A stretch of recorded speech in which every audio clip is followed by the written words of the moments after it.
Emily Todorova subscribed to the channel.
Why is nothing working?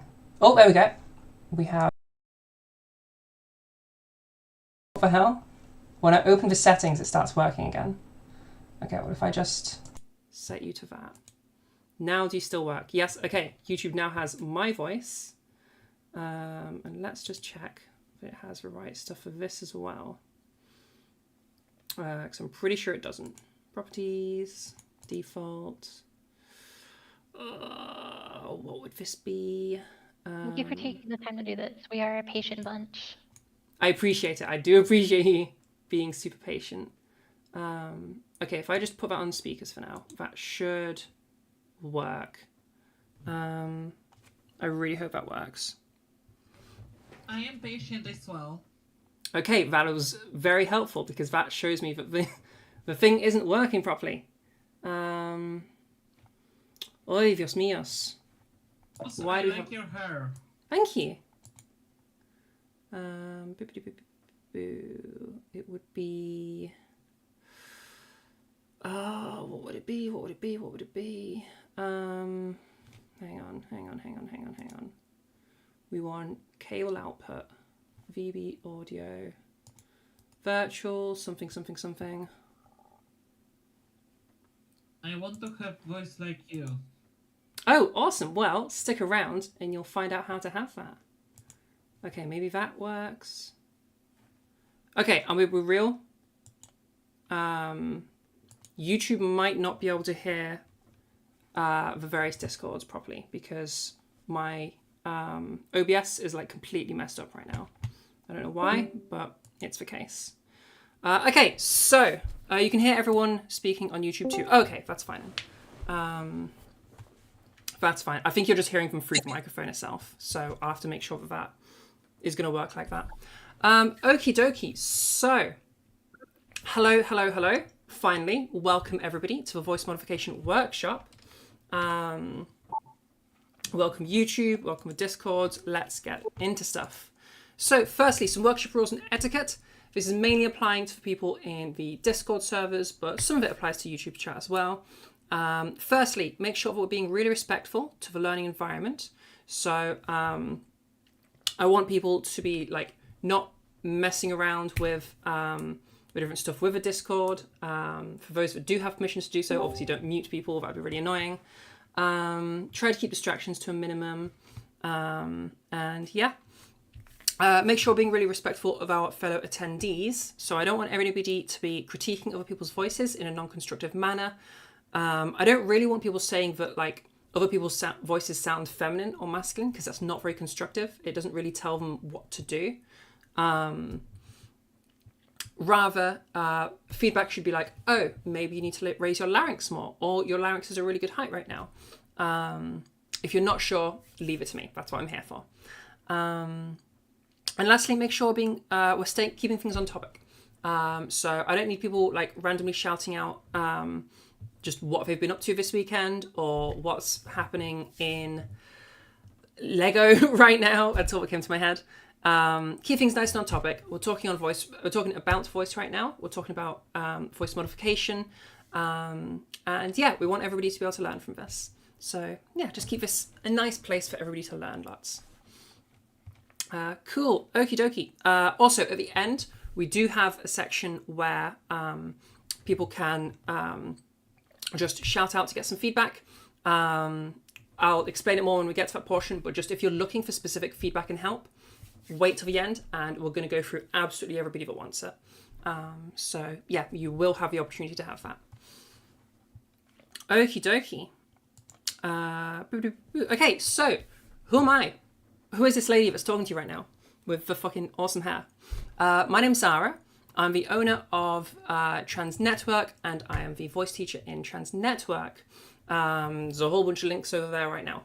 And they're like in other places on the screen as well. So yeah. Oh yeah, and if you're looking for links to stuff, whatever account I'm using to host this workshop for your server, if you look at its bio, you'll be able to find other links as well if you want to just click through to stuff. I've been hosting workshops since August of 2024. Trans Voice is one of the first workshops, one of the first servers I started hosting workshops in. So some of you might remember me from like ages ago. And I've been teaching since October of 2024. I started off teaching for free, where I was just doing free private lessons to people to help me build experience. And then nowadays I'm charging for the private lessons and public lessons are still free. reasoning for that and for the very, very low prices there is just because I'm still building up an audience. It's sort of cheaper prices to bring people in, essentially. And because like I want to keep things affordable for people. So yeah, lowest prices you'll find anywhere, including literally just free, I guess. Okie dokie. What am I not? This bit's really important, okay? Listen carefully. I'm not a medical professional. I don't have any medical qualifications at all. I cannot diagnose you with anything. I cannot treat you for anything. Nothing we're doing here is medical stuff. Yeah, you are not being treated right now. All that's happening is it's like you're going to, I don't know, a guitar lesson. You're just going somewhere to learn a skill. All right, that's all this is. So I'm just a coach. I'm not a doctor. Okay. If you are concerned about something medical, please do speak to your doctor. The closest we ever get to anything like that is if I hear something in your voice and I'm like, that sounds like something I'm familiar with, I might say, oh, maybe you should go speak to a doctor about this, just to check on it. Again, that's not a diagnosis. It doesn't mean that you have any particular thing. It's just like, it's the same as your friend saying like, oh, maybe you should like speak to a doctor about that. That could be like a real thing. Yeah, that's all that is. About private lessons, where would we contact you? If you join my Discord, there is a channel called one-on-one lessons where you can book in the lessons. You just open a ticket. Do check when you do join my server. Check your channels and roles list because sometimes Discord randomly has some of them unchecked. Like I had someone earlier that was asking about it that it literally just didn't show up for them. What's your server link? If you click on, so for Trans Voice, it would be Zara's one free, I believe. Yeah, Zara's one free. Click on the profile and you will see a link to my server. And it's also below me there. Yeah, there. Cool. Okie dokie. Let's keep going. All right, so let's talk a little bit about voice. So firstly, maintaining your vocal health. This is obviously going to be important as you go through your voice stuff. Okay.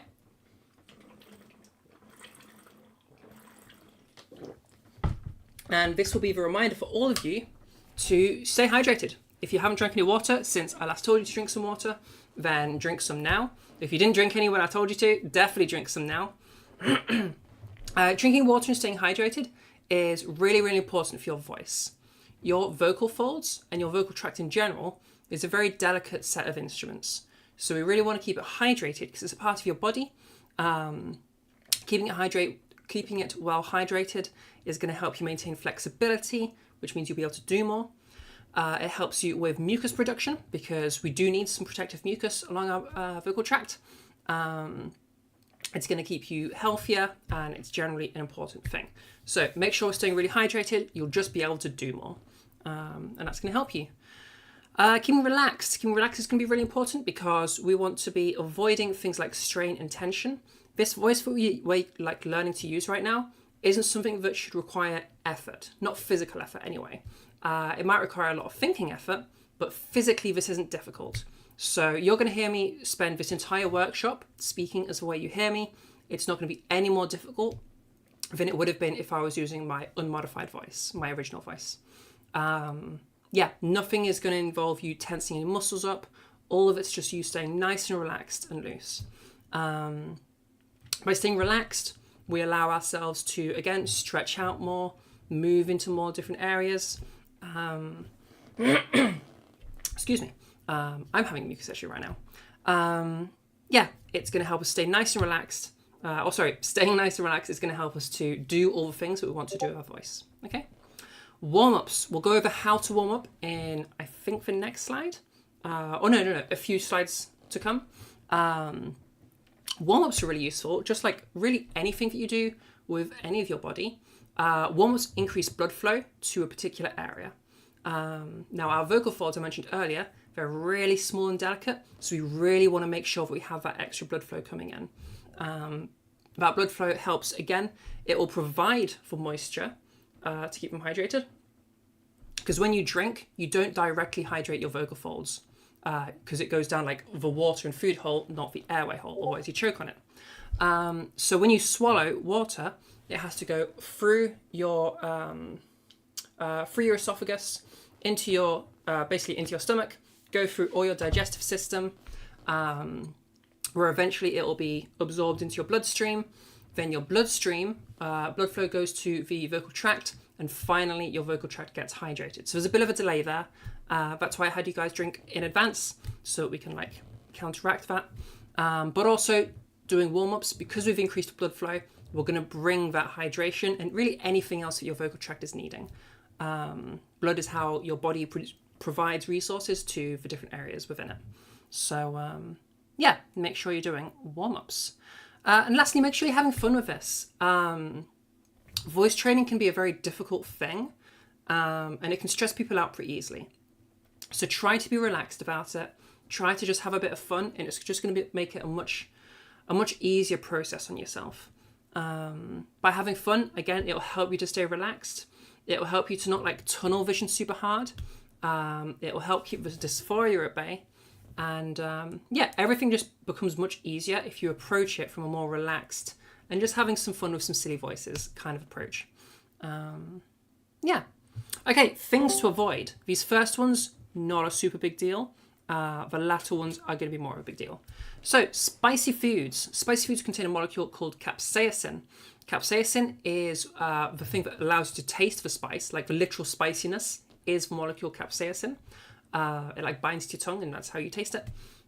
Capsaicin is a mild irritant, so if you've ever had something spicy and it's made you like cough a little bit or choke a little bit, that's that capsaicin irritating your vocal tract. Not a huge deal, just right before doing your voice work, maybe avoid it. Yeah, just avoid it right before voice work. Rest of your day, I don't care at all. Caffeine. Caffeine is a diuretic. It will dehydrate you. So similar to the spicy foods thing, just don't have it right before doing your voice work. Yeah, all of these few things, just not right before voice work. Rest of the day, do what you want. Sugar, again, sugar will dehydrate you, not because it's a diuretic, just it makes it hard for the hydration to exit your blood flow. Again, rest of the day, do what you want, just don't do it right now. I don't have a ton of sugar right now. If you're having like a Red Bull right now, stop, just get some water. Because both the caffeine and the sugar are going to be messing up your hydration there.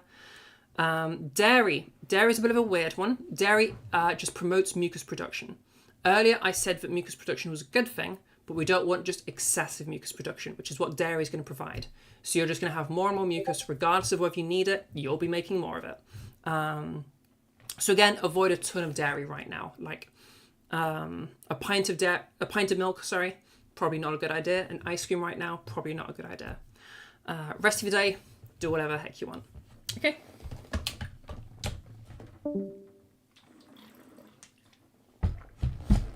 Now, smoking and vaping. That's obviously a bit of a bigger deal. You can still feminize or masculinize or androgynize your voice as a smoker, but you are making things harder for yourself. So, I mean, it's very obvious with smoking and vaping. It causes damage to your vocal tract. You'll have a lot of tar coming in. You'll be increasing your mucus production. You'll be causing a lot of irritation. I mean, you're breathing in hot smoke. Like you're smoking, you know? And even with vaping, less bad as smoking, but still a problem. Definitely don't smoke or vape right before doing voice work. If you can, try to keep your smoke and vaping within moderation. If you feel like this is a motivation to quit, that would be amazing. Again, you don't have to quit, but smoking and vaping just makes things harder for yourself. So yeah, just consider it. Okay, these last three, these are the big ones. So strain in your voice, pain or discomfort, or tension. These are big no-nos. If you're experiencing some kind of strain, or strain and tension really go hand in hand. These are usually some kind of muscle being activated that doesn't need to be activated. Something's tensing up, something's feeling a little bit discomfort. These are things coming in that aren't supposed to come in. You'll never ever reach your goals by straining and really like holding a muscle. None of that is ever what you need to be doing. Right now in my voice, I don't really have any strong physical sensations coming in. Nothing is straining, nothing's tensing up, nothing is physically demanding. So always avoid those sorts of things because they're not going to make the sound that you want. And they're going to make it less sustainable to use your voice day to day. Pain and discomfort. Pain and discomfort is usually a sign of actual damage happening. Not the end of the world, but it does mean stop. Because whatever you just did was wrong. And if you were to keep doing it, you could cause more serious problems. Absolute worst case scenario, if you do something that's causing pain and you push through that pain and you just keep doing it over and over and over again, pushing through that pain, eventually you can cause some more serious damage. Worst case scenario, you can have some scar tissue forming and you can have little polyps and nodes forming. Those need to be removed surgically. So they can be a big deal. I've never had it happen to a student. I've never heard of it happening to anyone, but I know it can happen. I don't want any of you guys to be the first. So if you're feeling pain, stop. Whatever you're doing was wrong and it's not going to produce the sounds you want anyway. If you're in doubt, come speak to me about it. And I'll help you out. Any questions about that from the chats? Because that bit's reasonably important.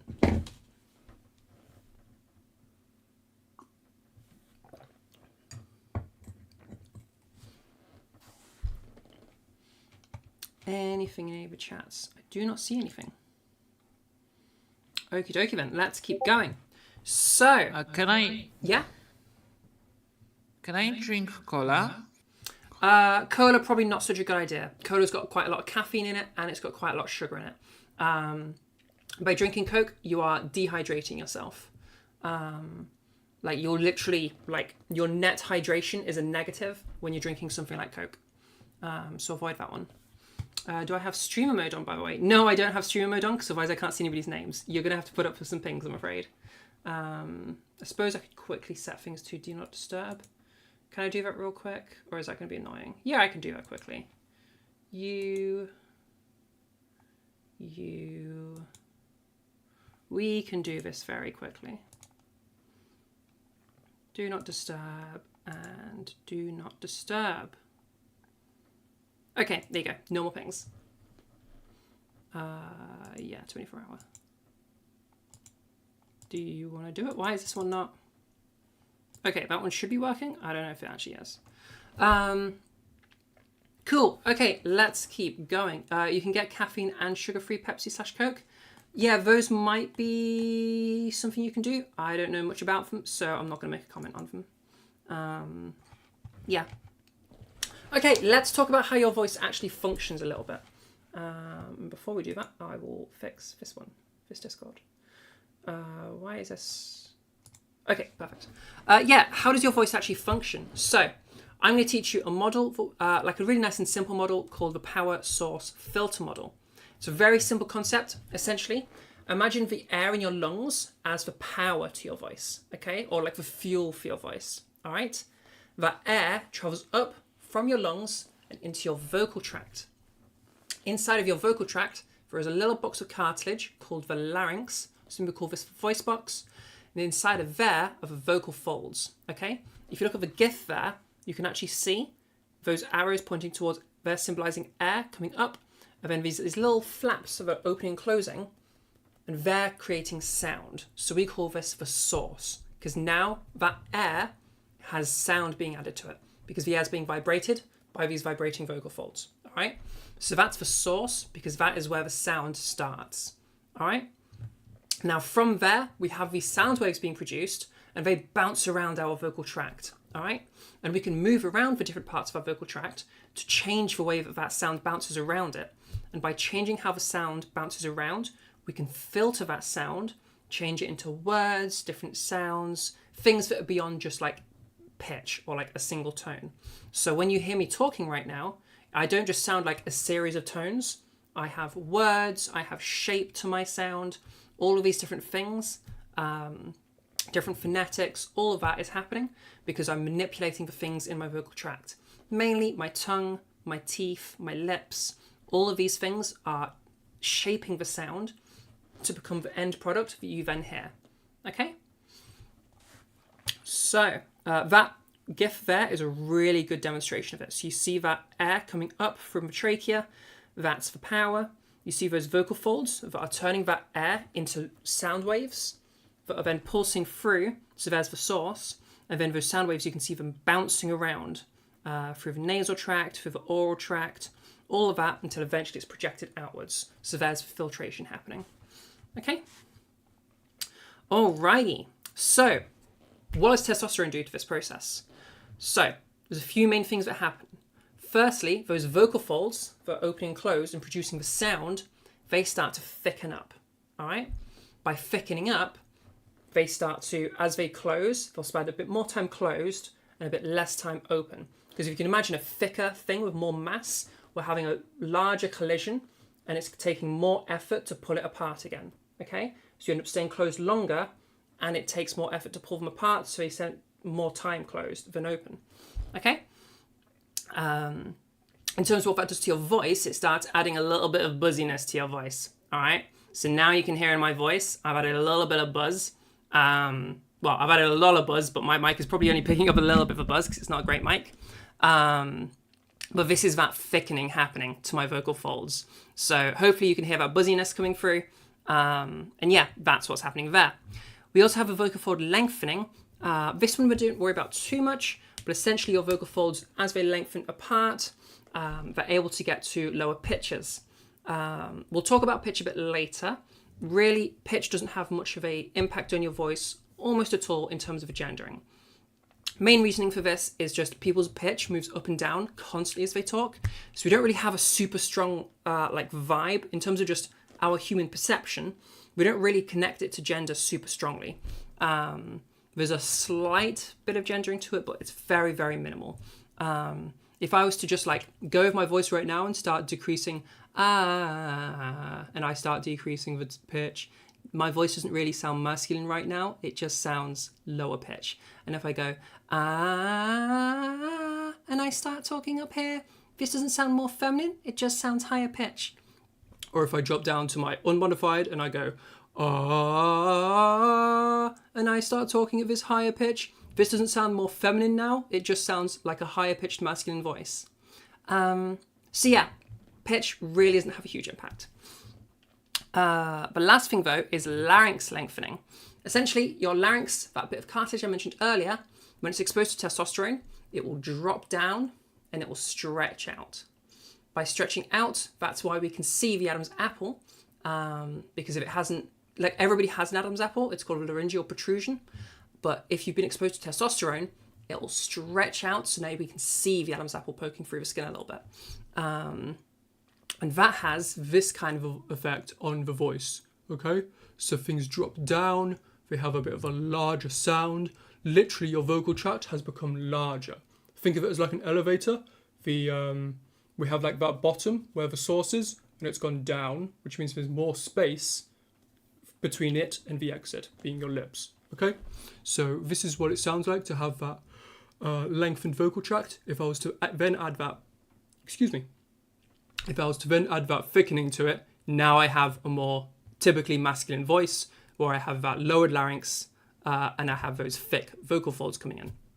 Okay, so does that make sense to everybody, first of all, in terms of just what those sounds are and the sort of science behind all this, essentially? We'll go into how we do these things and how we make those changes that I just made as we go through our workshop. That'll be in the next section. But just to check, did that make sense so far? I didn't understand anything from this. You didn't? Okay, give me a more specific question. Do I sound feminine? We'll do the feedback things at the end. But in terms of what we just covered now, do you understand what the effects are to testosterone with the vocal fold thickening and lengthening? And do you roughly understand how your voice works? We call this process, by the way, we call it phonation, okay? When your vocal folds are opening and closing, that source, when they act upon the air and give it sound, that process, we call it phonation, okay? Phonation. Can you run over how it works again quickly? Yes, absolutely I can. So, I want this, yes. Okay, air comes from our lungs up our trachea and meets our vocal folds, okay? So that air coming up, we can call that the power or fuel to the voice, okay? That fuel enters and hits our vocal folds and they start vibrating. They're like two ligaments with some muscles inside and they start vibrating, okay? As they vibrate, that makes the air start to vibrate, all right? That air vibrating is what sound is, all right? So you perceive vibrating air as sound, all right? So now we have a sound. That sound continues to bounce around our vocal tract and take on the shape of that vocal tract, all right? So we can see in that little GIF there, those sound waves bouncing around the vocal tract as they take on the shape of it, all right? That taking on the shape is going to affect the sound being produced. So for example, as I move my tongue around, as I move my teeth and my lips around, instead of just hearing like single notes, you're hearing words, okay?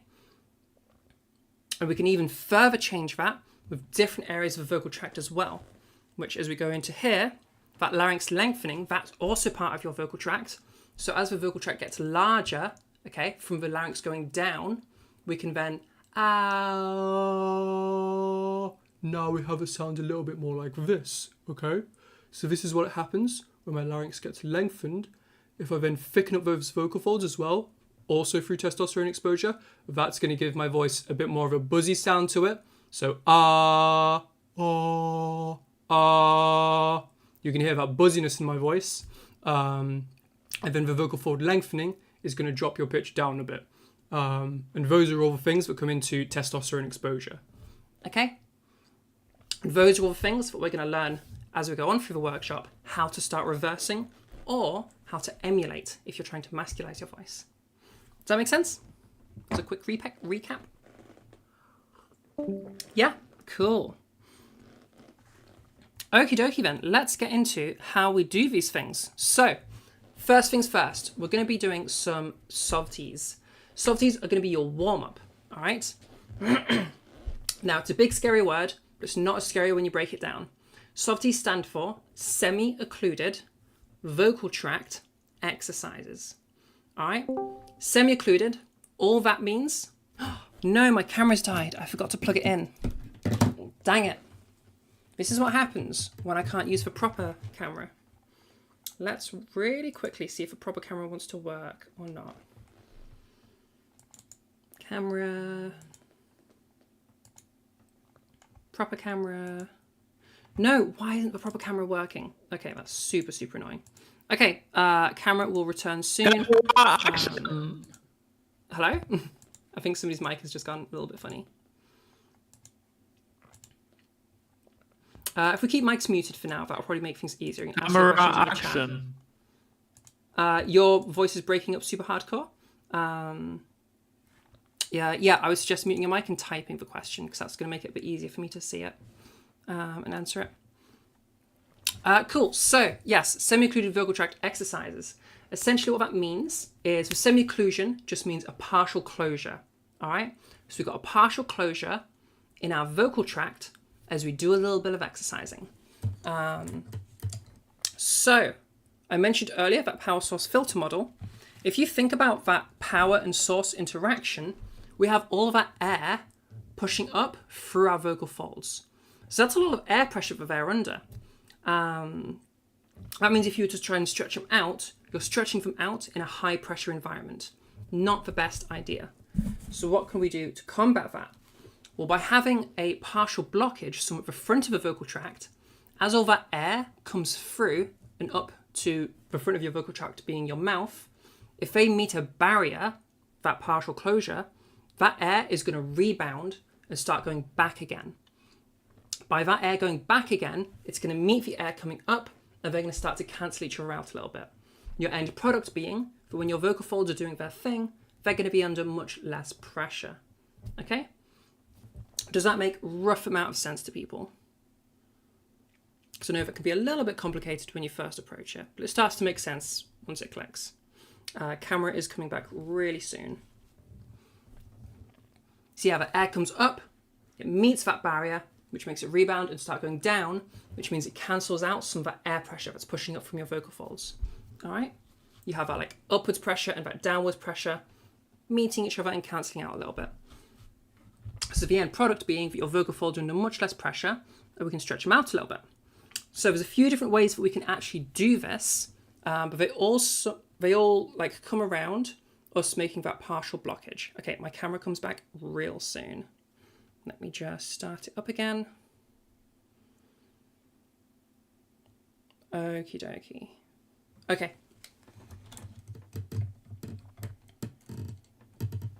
Okay, camera. Yeah, camera. There we go, camera. Okie dokie. So yeah, air pushing up, meets a blockage, pushes down again. The down counteracts some of the up. So now there's less up. Okay? So how to do this? Oh, go on. Is that a question?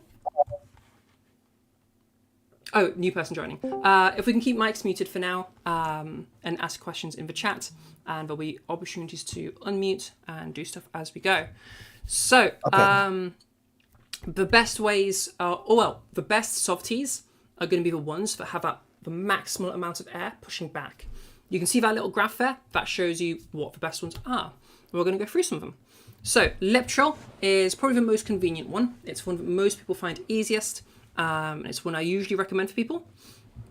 For there be more people, we're in 4 different servers, so there's like a whole bunch of people spread around everywhere. So lip trills sounds a little bit like this. We have the V, which sounds a little bit like this. We have raspberries. And we have the bubble phonations. And I don't have a straw right now, so I can't really demonstrate them for you. I should have brought a straw. Bubble phonations are essentially, if you grab a bottle, or really any container of water, but I'd recommend a bottle to be less messy. Take your bottle and stick a straw inside of it, okay? Stick a straw in and start blowing bubbles. As you blow the bubbles, make some sound. So literally you'll do, imagine the straw's in my mouth, as you blow those bubbles, okay? And then what we're going to be doing for each of those, you don't have to do all of them, just pick one. I'll pick the lip trills, but you can do whichever you want. As we're doing our trill, we're going to start moving our pitch a little bit and getting the exercise part of this. And essentially what we're doing is we're just stretching out all of our vocal folds in every which way so that we can get more of that blood flow coming in and get a really good stretch in. So, real simple, pick your favorite trill and we'll start moving pitch.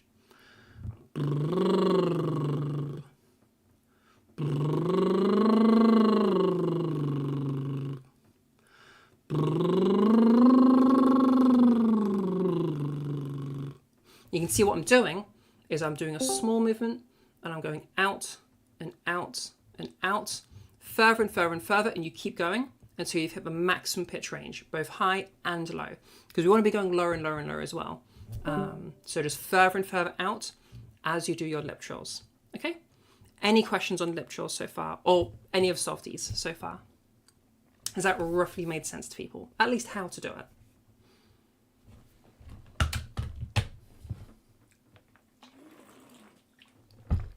I have no straw. Yeah, you can do the lip trills, you can do the raspberry trills, you can do the V trills, whatever you prefer. You just pick one. What kind of noise do we make when blowing bubbles? Imagine the straws in my mouth, just literally go, ooh, into the water. Yeah, into the straw that's in the water. And by doing that, you'll be blowing bubbles. That makes sense? I see typing, so I'll wait for that question before we go forward. Yes, it makes sense. Mm-hmm. If we can stay muted for this bit, by the way, and you can write stuff in the chats rather than speaking out loud, just because it makes it a little bit easier for everybody to know what's happening.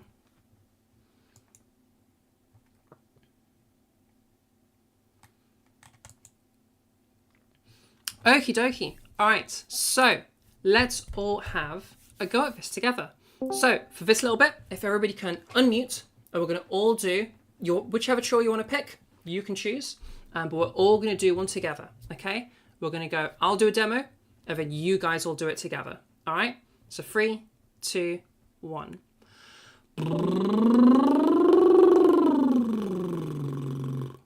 Now you guys.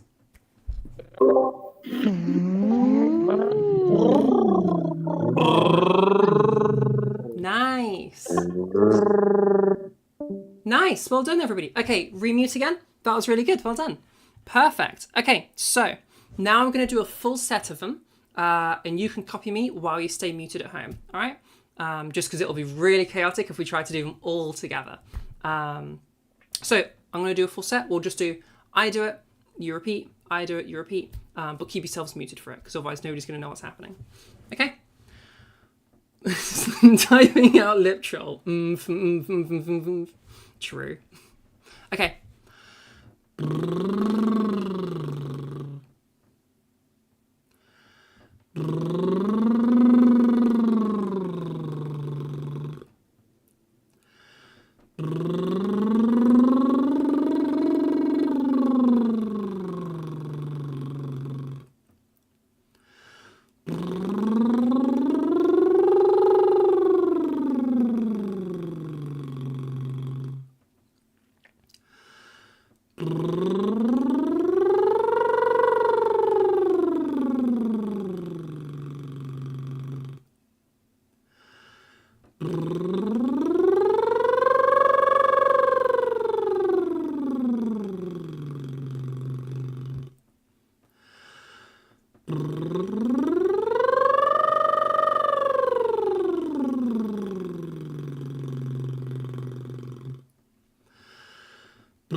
And then to your maximum ranges. And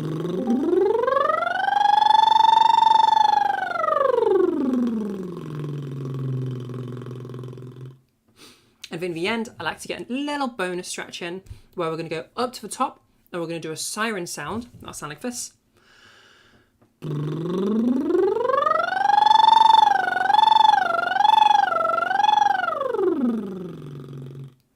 And then the same thing going down.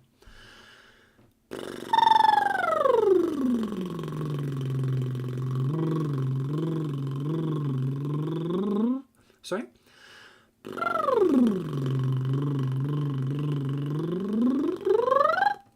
I ran out of air on that last one. That's why it cut out. Okay, questions. I see them. I will answer in a sec. Okay, so that full thing we've just done, that is the perfect little warm-up. All right, so what to do when the lip trills just stop working in the middle of it? You're just puffing out air if you do it too long. Yeah, if it's from you doing it too long, that's you running out of air. So that's what just happened to me. If I just go...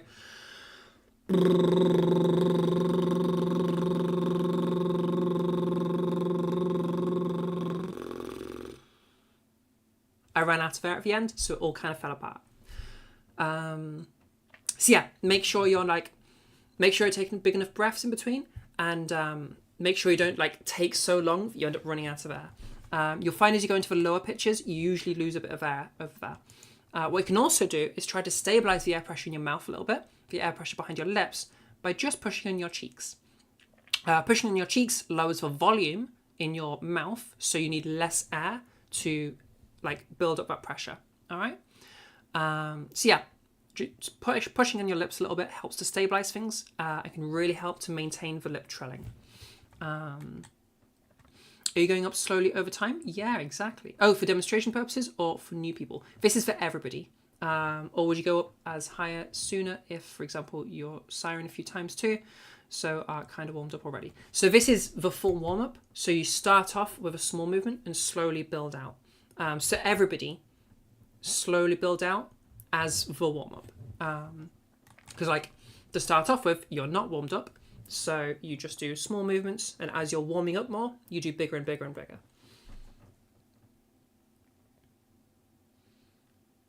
Running out of air? Yeah, no worries, no worries. How do you do the V1? Exactly the same as how you do the lip trill.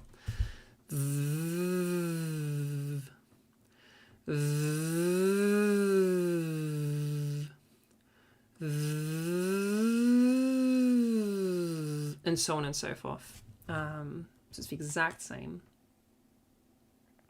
If you have a lip, stop trilling halfway through. If we can stay muted and then keep questions in chat, please. What was I just reading? Oh yeah, for if you have a lip, stop flapping halfway through and then it comes back. The cheek thing will probably help you there, Rob. Yeah, try the cheeks. Let me know if that helps you. Should practice all of them or focus on just one? Just pick one. Whatever works for you. Lip trills are usually the best for people because they're the simplest to do. And it's really easy to stay stable in a lip trill. The others can be a little bit trickier, but if you want to go for the V or for the raspberry, they're totally fine too. The absolute best one is the bubble phonations where you've got your straw in for water. You can see on the graph they just have much higher pressure than any of the others.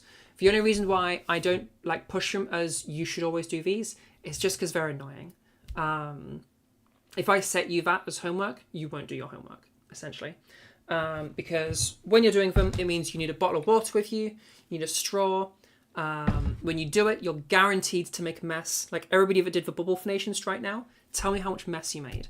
I always end up with water on my desk when I do the bubble phonations.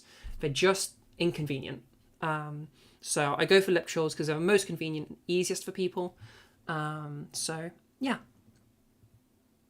A nice bonus thing with lip trills is if you do them wrong in some way, something stops working. Like if your pressure's wrong, your lips stop trilling. If your pressure for your vocal folds are wrong, the sound will cut out. So you can experiment with a little bit, and the lip trills will teach you how to do it right. You did it with a water bottle using the straw inside. Yeah, that's definitely the best one. If you're really struggling with any of the others, and usually if it's phonation issues where the sound is cutting in and out, try messing with bubble phonations. They'll teach you to do it really, really well, and then take it into a different thing that's just more convenient. You like the bubble one, but you have a really good lid for it. Yeah, that helps too. I had a bottle before where it just had a little hole at the top we could drink from, but it was enough that I could put a straw through it. So that one worked really well because I didn't have to unscrew the cap. Didn't make any mess of that bottle. Then I broke the bottle. Just so you can get caught up on speed again, what is the objective with the first one? What should you pay attention to? So this, you just go through the actions. You just go through the softie.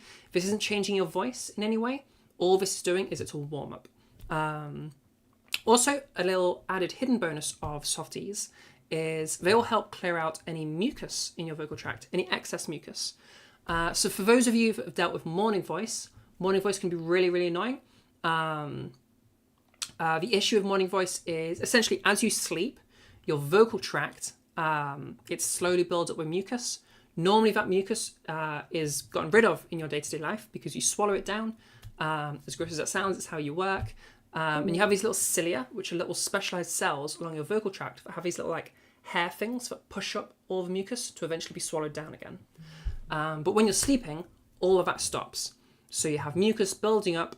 All the dust you breathe in is getting caught up in that mucus. So you're getting lots of thick, claggy mucus all building up through the night. It's really gross. That's what causes morning voice. So you wake up, your voice is all stiff, you can't move it around much, it's probably a bit deeper because you've got all of that mucus just stopping things moving around properly. So by doing the softies, they'll increase blood flow to your vocal tract, they'll get those cilia working again, and they'll clear out all of that mucus. So do a whole bunch of softies, morning voice will go away real quick. Hydration helps with that one as well. So yeah, nice little tip for that. But also this is just your standard warm-up. It will also help you to build some good vocal habits. So when you're going to higher pitches, you shouldn't be straining too much. And the softies will help you to they'll help teach you to not strain as you go to higher pitches and to lower pitches as well. Left no water on the table. Well, you are an absolute hero on that one. Your whole skirt is wet, which is why you don't unmute. That's valid. That's valid. You're using a glass. That's crazy. You held your hand on the top. Yeah. Tried with a bottle, but it was cone shaped, so it made it way worse. Yeah. This is the problem with bubble phonations. They're just annoying.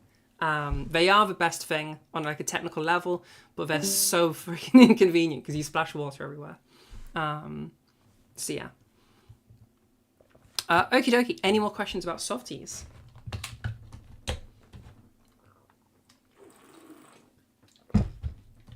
If you're brand new to voice work, by the way, like if you're a total newbie, I would say just start here.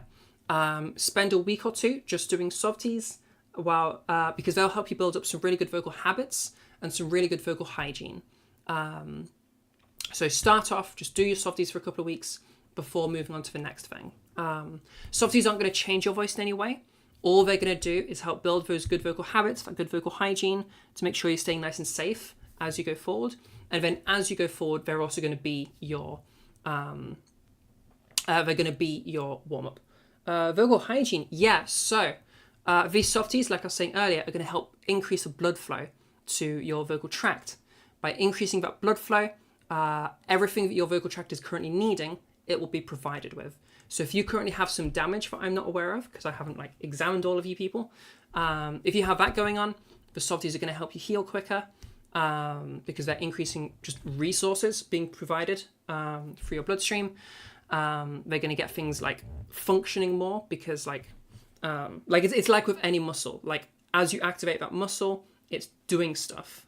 So it wakes it up, it gets blood flow going to it, everything starts moving more. And these are all the things. It's the exact same as working out a muscle. Also, for some individuals, this is pretty rare, but there are some people that are vocal underdoers. Those are individuals who usually speak for like less than an hour a day. And because they speak so little, the vocal muscles have started to atrophy and weaken. For most of you, this isn't the case and you don't need to worry about it at all. It's only going to be for people that barely talk. But yeah, for those individuals, the softies are going to be a really good way to help rebuild that muscle. Again, for everybody else, you're not rebuilding muscle. It's just if you happen to have that specific issue. So it helps me cover all my bases. Basically, any vocal issues you're having, most of them can be treated with softies. So it means that I can know that you're in a good and healthy spot. So yeah, talking to yourself was never more useful. Hells yeah. Should you still do it 7 times a day for 30 seconds a day if you've been doing voice work for a long time? If you've been doing voice work for a long time, then just use them as your warm-up. Yeah. So that's several times a day for 30 seconds. That's if this is the current thing you're working on. So if you're brand new to voice work, start here. Several times a day for 30 seconds. It'll also help you build up a good practice routine, because that's the routine you're going to have for everything we do going forward. Several times a day, and I'm basically saying as many times a day as you will consistently do. For most people, this is 2 or 3 times a day. Make sure it is something that you will do every day. Like, don't say, I'm going to do it 7 times a day. You're not going to do it 7 times a day. Don't lie to yourself. But you might do it 2 or 3 times a day.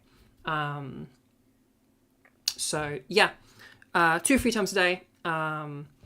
Yeah, minimum 30 seconds. 1 to 3 minutes. I mean, the softies, just go through the whole length that we just went with just now. For the future stuff, just go for 1 to 3 minutes. It's usually a really good space to do it. Does the width of a straw matter a lot? The width of the straw is going to affect the amount of pressure being built. I would say start off on a wider straw, and then move yourself to a normal sized straw. Really, for what we're doing, I'm only building you up enough for talking. So I don't need you to be like super advanced level. If you did just stick on a wider straw, it's totally fine. I don't really care. Yeah. Do they help connect your ranges? Kind of, if you mean what I think you mean. So we have our M1 and our M2. Right now I'm speaking M1. Right now I'm speaking in M2. So this is like, some people call it falsetto. Some people call it head voice. And yeah, this will help you to bridge the gap a little bit. So if you hear me doing it, I just go...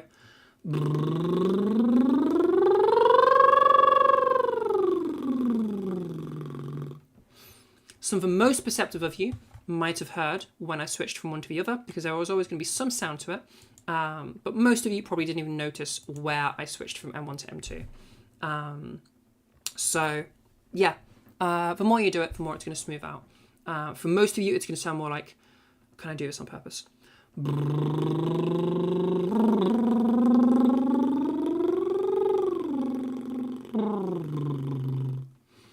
you heard that little bit of breaking in my voice as I switched over. It's totally fine. Don't worry about it. You can smooth it out if you want to, just through practice, or don't even worry about it. It's not a big deal. I don't care if there's a hard break between your M1 and M2. Like most people have that, so it's not a big deal.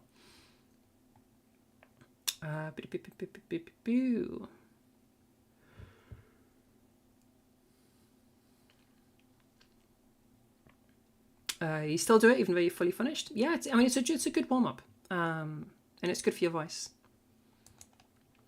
And it'll help you with morning voice.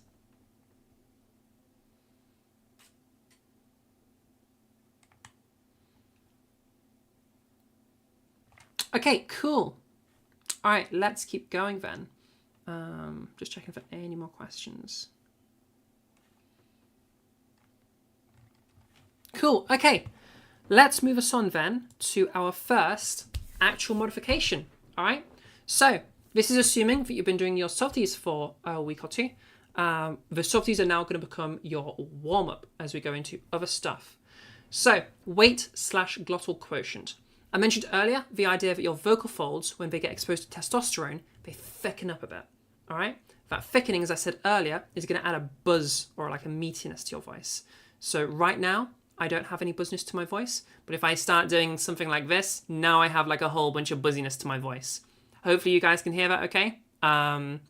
If I was to like go back over to here, right now I don't have any buzziness to my voice, but if I was to thicken them up a bit, now I have all of that buzziness to my voice again. Okay, so it's the difference between this sound right now and this sound right now, where I don't have any of that buzziness anymore. Okay, hopefully that's reasonably clear as a demonstration. What's actually happening is, as I said earlier, those thicker vocal folds, because they're thicker, they spend more time in the closed position than in the open position, or at least more time closed than they were before. Okay, we call this a quotient. Think of it as like a percentage of the cycle. So the cycle is you going closed, open, close again. When you make pitches, that source, all right, that's you just going rapidly from closed, open, back to closed again. Those cycles going really, really, really quick. Pitch, by the way, if you've seen the measurement of hertz, okay, hertz is literally the amount of those cycles you have in a second. So if it's like 200 hertz, then you've gone from closed, open, back to closed again, 200 times in 1 second. Okay, just as a quick, that's what hertz is, and that's what pitch is. Like the higher the hertz, the higher the pitch. Hertz is a measurement of pitch. But yeah, so we can imagine within those individual cycles, we could split between the amount of time we spent closed versus the amount of time we spent open as like a percentage. All right, so we have more time closed, we'll call this a more closed quotient. If we have more time open, we'll call it more open quotient. Okay. Yeah, so when we've been exposed to testosterone, the closed quotient increases, the open quotient decreases. When we are not exposed to testosterone, the open quotient increases, the closed quotient decreases. This is really helpful. We can also call this perceptual weight because it just kind of sounds heavier. Like a lot of people will say that this sound right now sounds a lot heavier, and this sound right now sounds a lot lighter. You can use whatever words you want. I'm just presenting all of them to you so you can then pick your favorite. Yeah, okay. So this is really nice that this is how it actually functions, because you can also just change your quotient. You can just talk with a more closed quotient, or you can talk with a more open quotient intentionally, despite what vocal fold mass you're currently working with. Yeah, we can just change it behaviorally. So a nice way to do this, an easy way to do this, is take advantage of the fact that your quotient, your weight, are linked to pitch. Reason for this, as I said, pitch is how fast we're going. So if we spend more time closed, that's going to slow down how fast we can go with our pitch. Because if you like picture it, like if I'm just doing really small contacts and I'm going like really, really quick and just like flittering between closed to open again, that's going to allow me to get to much faster speeds, which means much higher pitches. So easier to get to higher pitch with a lighter vocal weight.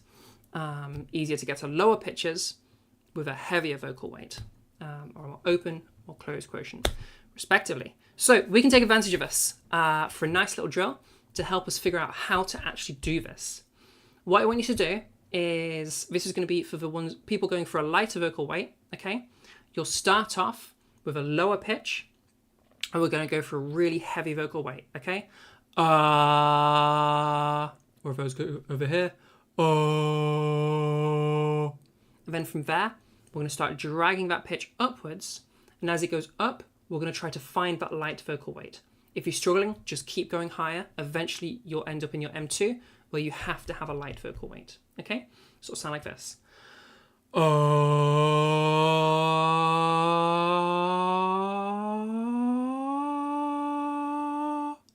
Okay, so we've gone all the way until we have that lighter vocal weight. Now from there, we're going to take that light vocal weight and we're going to start bringing it down again into a normal speaking pitch. And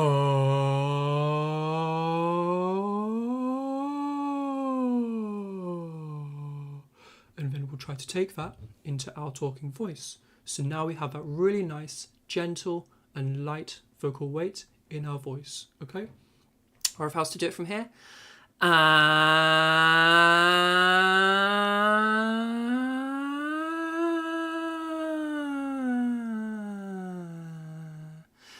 now I have that really gentle, nice and light vocal weight in my voice. Okay? Does that make sense to everybody? The nerd in me is loving how technical this is. Yeah, I try to go into like both the technical and the practical for the people that enjoy each individual thing. Also, like, we'll do a little rant on this. The quality of voice teaching is really, really low, just across the spectrum. Especially when you go to like speech language pathologists who should be like the absolute experts of us. They kind of suck. A lot of them don't understand these technical points. And a lot of them just don't really know what they're doing. So I like to arm you with that extra bit of knowledge, even though it's not necessarily all applicable stuff. I like to arm you with that extra knowledge so that you, when you go to find a teacher, even if it's not me, you're going to someone and you can kind of quiz them a little bit and you can find out if they actually know what they're talking about. If they don't know this stuff, that's a big red flag. So yeah, it's just to help you vet people a little bit. When you go up, there's areas that cuts out. Yeah, so the softies are going to help to teach you to stop that from happening. For this, I don't mind it too much. Just try to keep it as stable as you can. So long as you're finding that lightness, I don't mind too much because we're not aiming for the higher pitch. We're just using the higher pitch as a tool to help us find that light weight. The light weight is what we're after there. Okay, so even if you're like, and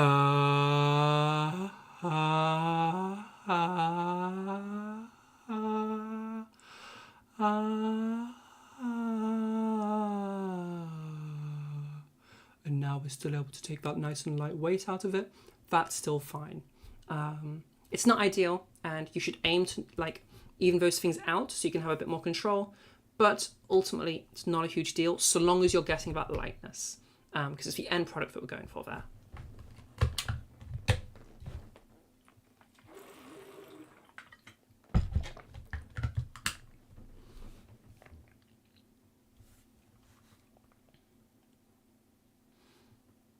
Just waiting to see if the question's being typed out so I can answer them. You have a problem with going the opposite way, as in you can't find out if you're even heavier. So we'll do the heavy one afterwards to show you how to do that as well. Okay, so if we can all unmute again, let's all have a go of this together, the pitch hill, okay? So again, I'll demonstrate it real quick and then you guys can all give it a go, okay? So it's going to sound like this.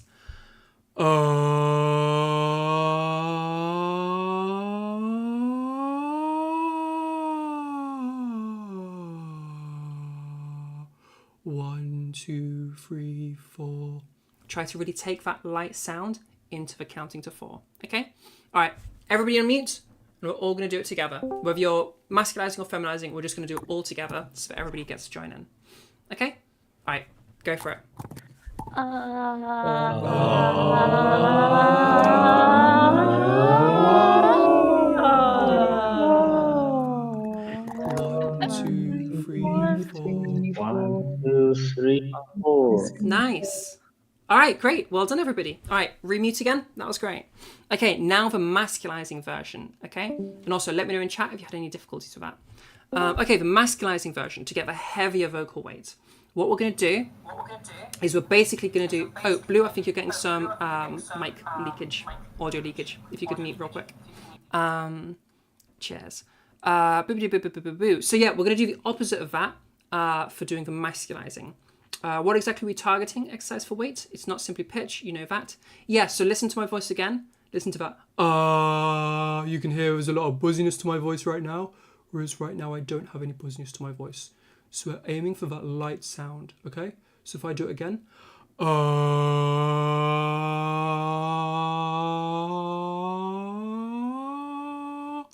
Right now you hear that there's no buzziness to my voice. And again, now that I start talking with that, I don't have any of that buzziness to my voice. I sound nice and gentle, nice and light. This kind of voice that I have right now is what you're targeting. Okay? So that gentle lack of buzziness. All right? Now let's do the opposite. Okay? So we're going to do going down in pitch. And as we go down, something weird's going to happen. Okay? As we go down in pitch, eventually we find what we call the grave extension. Get a drink real quick.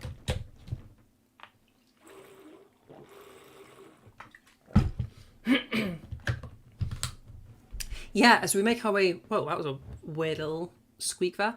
Yeah, as we make our way down, eventually we start hearing the grave extension, all right? It sounds like this.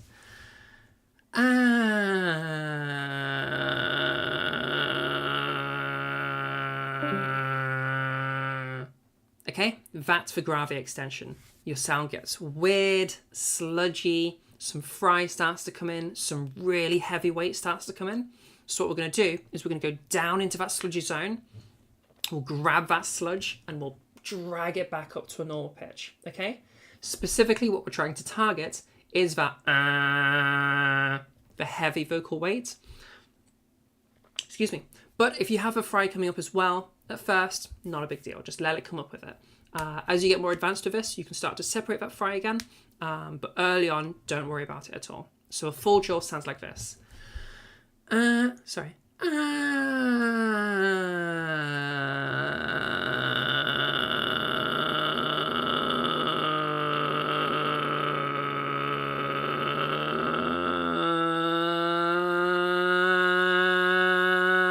And now I have that really, really heavy vocal weight in my voice. So you can hear I sound really, really buzzy. This is that heavy vocal weight, okay? So that's what we're going for there. That really heavy, really buzzy sound. Does that make sense? Do people understand the drill? Before we will have a go at it. I know I was helping one of you in, I think, trans voice with it earlier. So that's what I was trying to demonstrate for you. If you're struggling, just keep going lower in pitch. Eventually you have to enter the grave extension to go lower. So if you find a point where you start to struggle to go lower, that's a bit where you need to go a few more notes and you'll hit it, okay? And if you're struggling to get that low, the salties are going to help you to extend that range so that you can hit it. But if you just keep going, you will hit it eventually. And I haven't been paying attention to the YouTube chat. For the music synthesizer people, I can't see that full message. Hold on. Let me move the chat to the side a little bit. Is this basically PWM? I do not know. I don't know what PWM is. I don't know music synthesizer stuff. But if it has that buzzy sound, then maybe. Lismara says, don't think so. Whoa, chat. Looking it up.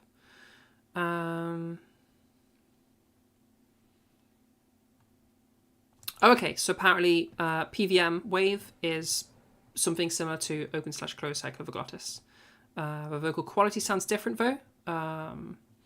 Okay, I will look that up later. And Alistair, send me a little link that would let me hear those sounds, and I can check it out after the workshop for you. typically a percentage of a total cycle time, which isn't the effect shown here. Yeah, not the total cycle time. You're breaking the cycle into its open portion and the closed portion. And by increasing the closed portion, you get that buzzy sound, or by decreasing the closed portion, you get that lighter sound. Okay? How do you go back up after reaching the buzzy part? You get stuff at the bottom. Just go up in pitch. Go up in pitch.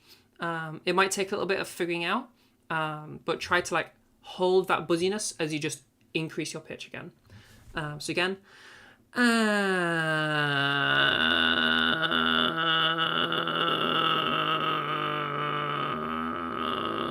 spend a little bit of time down here so you can kind of get familiar with it. Find that really buzzy sound, and then start dragging it up.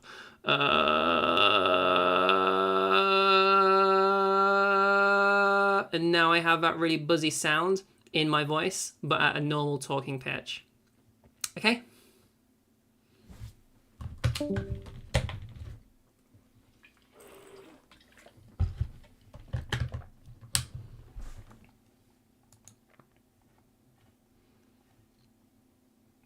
Any other questions about that drill before we all give it a go together?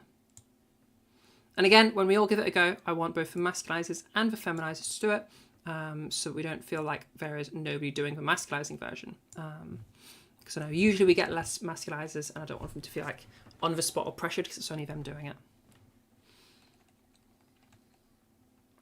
Okay then, we're seeing no questions, which means you all clearly understand really well. So I'm going to do it once more, and then you guys are all going to unmute again, and we're all going to do it together, okay? So what you're doing is this. 1,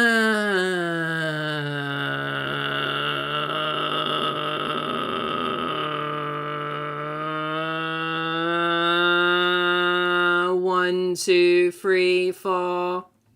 Okay, everybody give it a go. Everybody unmute. Everyone together. Get those unmutes going. 1,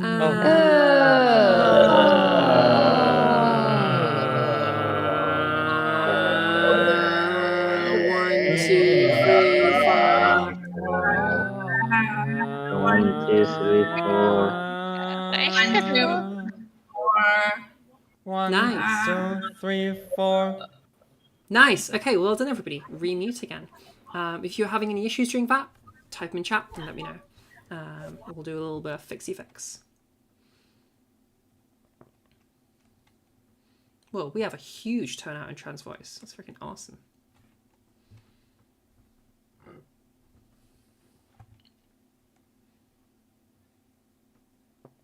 Oh, we got a pretty big turnout in trans network as well. Thank you all for coming.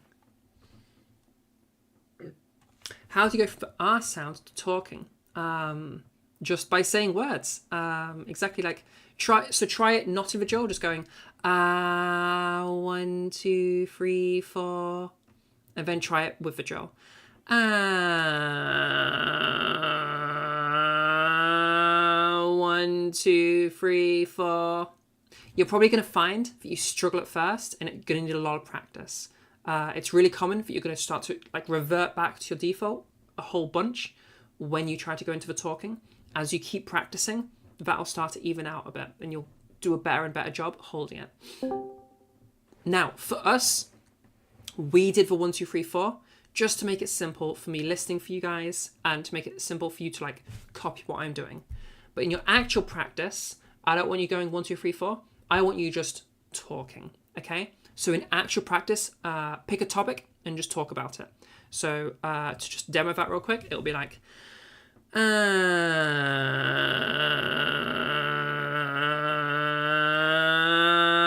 then I'm just going to talk for a little bit with this heavier vocal weight. And I'll just talk about whatever it is I'm going to talk about. You could talk about what you've been up to that day. You could talk about the drill that you're doing. You could talk about, I don't know, the homework you've been set at school, like literally whatever. Just talk off the top of your head for a little bit. No reading lines, no doing like rehearsed scripts, just talk for a little bit. Then every time that you hear your voice starting to revert back, oh, it started to get light again.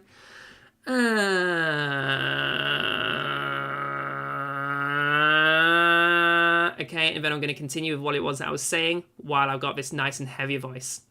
And every time it starts to revert back, just re-drill and carry on. And this is going to be how we start building that muscle memory. This is the case for every drill we do, by the way. Like anything that you're practicing, the softies are just for softies. They're not editing your voice. But this stuff edits your voice. So if you're doing a pitch hill to feminize, we're going to do the pitch hill, and then we're just going to talk for a little bit. If it starts to get buzzy again, re-drill, carry on. Don't try to fix it without the drill. Just use the drill to fix it every time. It's sort of use the drill until you're completely independent of the drill, which will be like late game. Okay. Yeah. Always use the drill. Yeah. Does that make sense? And that'll be the same for the other stuff we do next as well. Like for everything that we do, we use the drill to help us move. Okay. Any questions about any of that so far?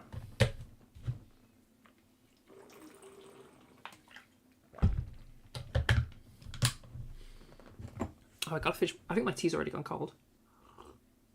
Yep, that is some room temperature tea.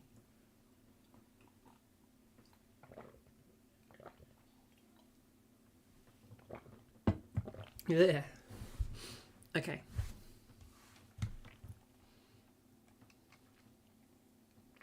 I see typing, so I'll wait for that typing to be messages so I can respond to them. While people are typing, let me take this opportunity to do some plugs, because I completely forgot to do those earlier.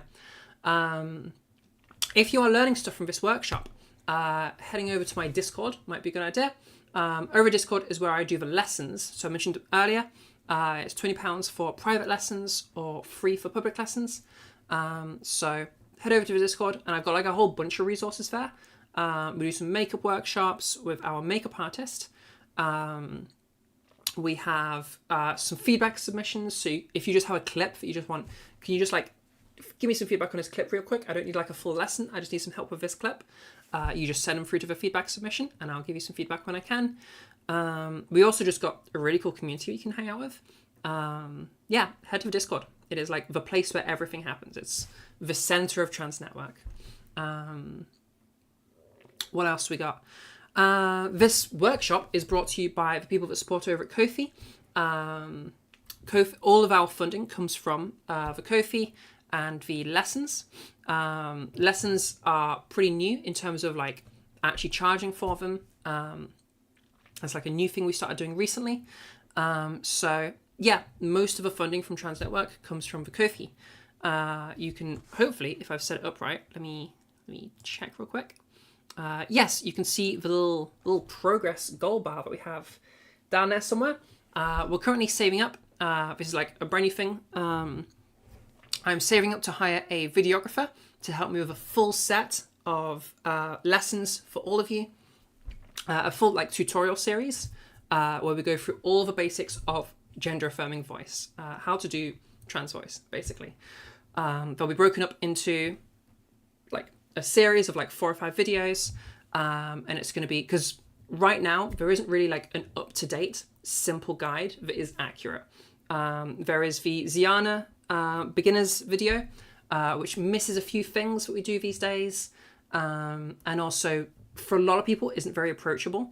And then we also have some other ones like I don't remember who it is that does it, but I remember the thumbnail was like how to girl voice real good or something. I don't quite remember. But their voice has a lot of their video has a lot of misinfo in it, and is kind of pretty low quality.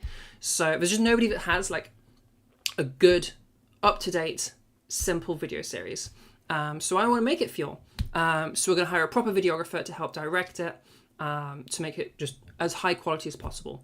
But that requires a little bit of money. So we have the goal there. And if you'd like to help contribute to that, then I would super appreciate it. And you'll be helping literally everybody. So yeah, that's really amazing for all the people that do that. And you get a little shout out at the end of the workshop. And we have TTS on, so that's cool. What else we got? And the YouTube. Oh yeah, we have a giveaway right now. I should tell you guys about the giveaway. If you're interested in the private lessons, but you can't afford them, head yourselves over to the YouTube chat. Everybody that is participating in YouTube chat right now is building up points. In fact, let me just do a little exclamation mark giveaway. yeah, everybody's building up points. You can check your points with !points. And on the 28th of May, which is coming really soon actually, 28th of May, I'm going to do a big long live stream. And during that, we're going to have a big long giveaway time. So during that giveaway, you can spend your points on tickets for the giveaway. Every 100 points is one entry. So the more entries you get, the higher your odds of winning the giveaway. And the giveaway is 6 free private lessons from myself. So that values as £120 per total. And you get it all for free. So hells yeah, head to YouTube chat and just be there in chat. That's all you have to do. And occasionally I do little things like I'm going to do right now. Oh my gosh, ! Raffle. Raffle, I can't spell. Raffle 100. ! Join in the YouTube chat right now and you have a chance to win 100 giveaway points. Okay, I think that's everything I'm supposed to plug. I think I did all the things. And I see, oh, Lismara, thank you so much for dropping the link.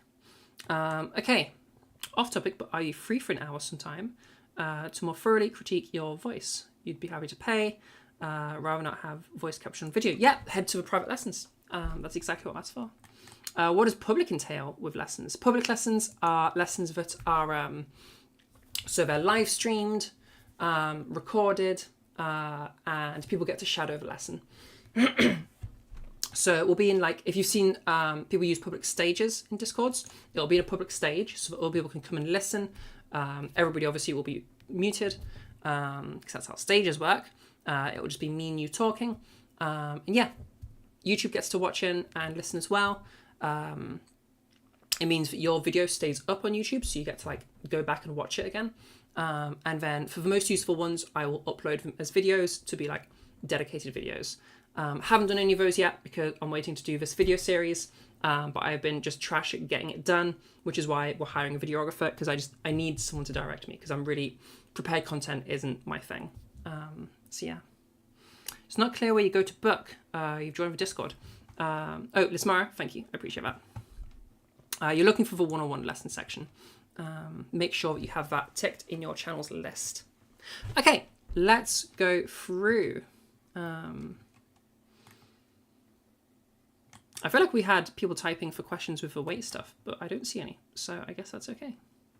Okay, fingers crossed then, that means that all of you fully understand weight / glottal quotient, because I'm not seeing any other questions about it. Which means we can move forward further. Oh, I see a bunch of people typing now. Yeah, get your questions in. Never be afraid to ask your question. Your questions are valuable. Because if you're thinking it, so is somebody else probably. And it means I missed something. So ask your questions. Really, really important. Oh, we have like a whole bunch of other things that I'm supposed to talk about. Wait, sorry, I am like totally off my mojo because we didn't do it last week. You don't fully understand weight. You don't have any questions rather than just needing direct feedback. We can do some direct feedback at the end. But remember, just the sound you're going for is the difference between ah and ah, where we have that buzziness in the voice. That's the goal, okay? Or the lack of buzziness in the voice. Does glottal quotient relate to the feeling of vibration in your throat / chest? No. Vibrations in your throat / chest vary massively between people. So you will get some people telling you to like move vibrations in different places. This is trash exercise. This is what I was talking about earlier with like some people giving some really trash lessons and the quality of teaching being really low. People's chests and whatever vibrate in different ways because we have different body shapes. For me, I don't have any vibrations when I make any sounds at all. My body just doesn't vibrate that way. Some people vibrate more for a lighter vocal weight. Some people vibrate more for a heavier vocal weight. It's all just super down to the individual. So don't focus on the vibrations, focus on the sound, okay? You want the difference between ah and ah, where we have that clear, no buzziness, gentle voice, or that heavy, buzzy voice, okay? That's what you want to focus on, that sound. Excuse me. You've got a question regarding vocal weight and buzzy, scratchy voices. What about feminine voices with a heavy weight, such as Zaya from Overwatch, or scratchier voices I don't know those characters because I have played neither of those games. But to answer the question real quick, and I can listen to those clips later, a scratch your buzzy, I'm probably thinking something like, you might be talking about like vocal fry. So vocal fry, this right now, isn't the same thing as a heavy vocal weight. All right, you can hear I have that fry in my voice right now, whereas I have that weight in my voice right now. You can hear how they're very, very different things. Or if I go over to here, right now I have that heavy, heavy vocal weight. Right now I have that vocal fry. So they're very, very different things. Okay? Another thing you might be meaning by the scratch your buzzer is like, okay, if I'm talking kind of like this is me having a, this is like first fold constriction. This again isn't a, this isn't like a light vocal weight. This isn't a heavy vocal weight. This is a totally different thing. Yeah, all of those are different things. You're just wanting that gentle sound. Another thing to watch out for is breathiness. So right now my voice is really, really breathy, okay? Breathiness is a different thing to perceptual vocal weight, all right? So we're not going for a really, really breathy voice. We're going for a really, really gentle voice. Do you hear how this is a very, very different sound than this is right now, where I'm like being really, really breathy? Do you hear those differences? Not breathy, open quotient / light vocal weight instead, okay? When we're speaking with a low larynx height for muscularization, does the heavy vocal weight still have a buzzy sound? Yeah. So the larynx height that we'll go into next is a completely different thing to the buzzy sound.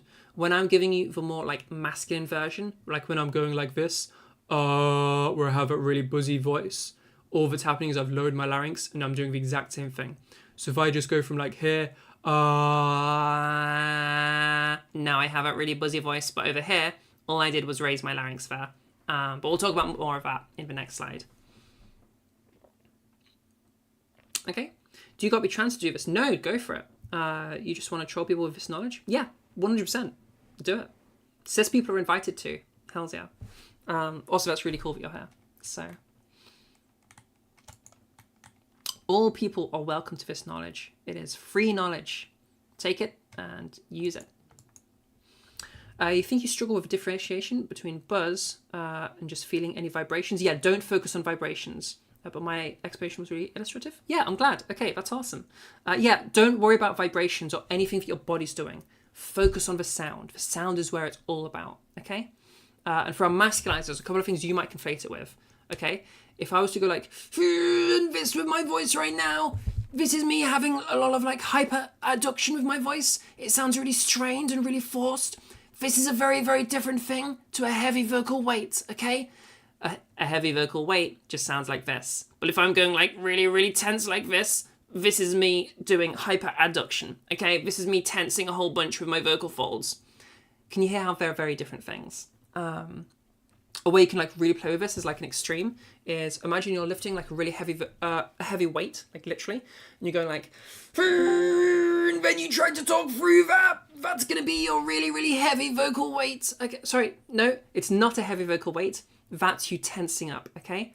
So I just want this voice like right now, where we've got that heavy, meaty sound. I don't want that really, really tensed up right now kind of a sound. Okay? Two different things.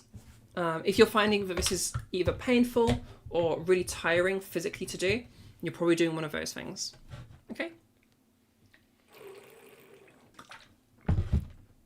You don't understand size? Don't worry, we'll do that next. That's coming up in a minute. Hey, Winter, how you doing? How's the workshop going? Pretty good. We have like a whole bunch of people today.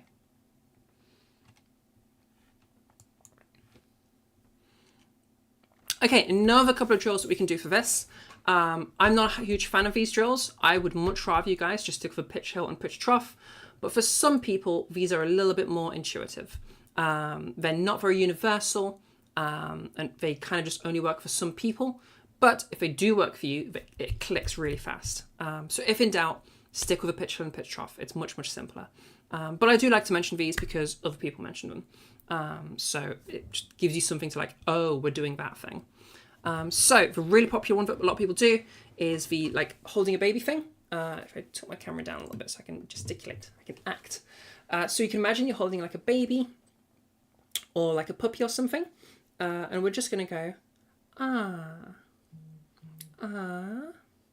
really cute baby, really cute puppy or cute kitten or whatever it is. We're going to do that sort of really cutesy voice, okay?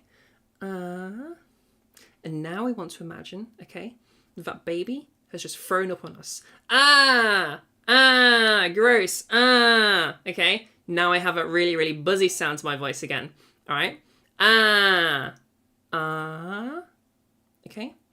That gentle, So you can hear there is for two different sounds being demonstrated. So we want to be going for whichever one is relevant for you, okay? Not a huge fan for that one because a lot of people will conflate some volume in there. You can just fix that by doing the drill and then changing your volume back to a normal conversational volume. Again, if a drill works for you, that's great, and go for it.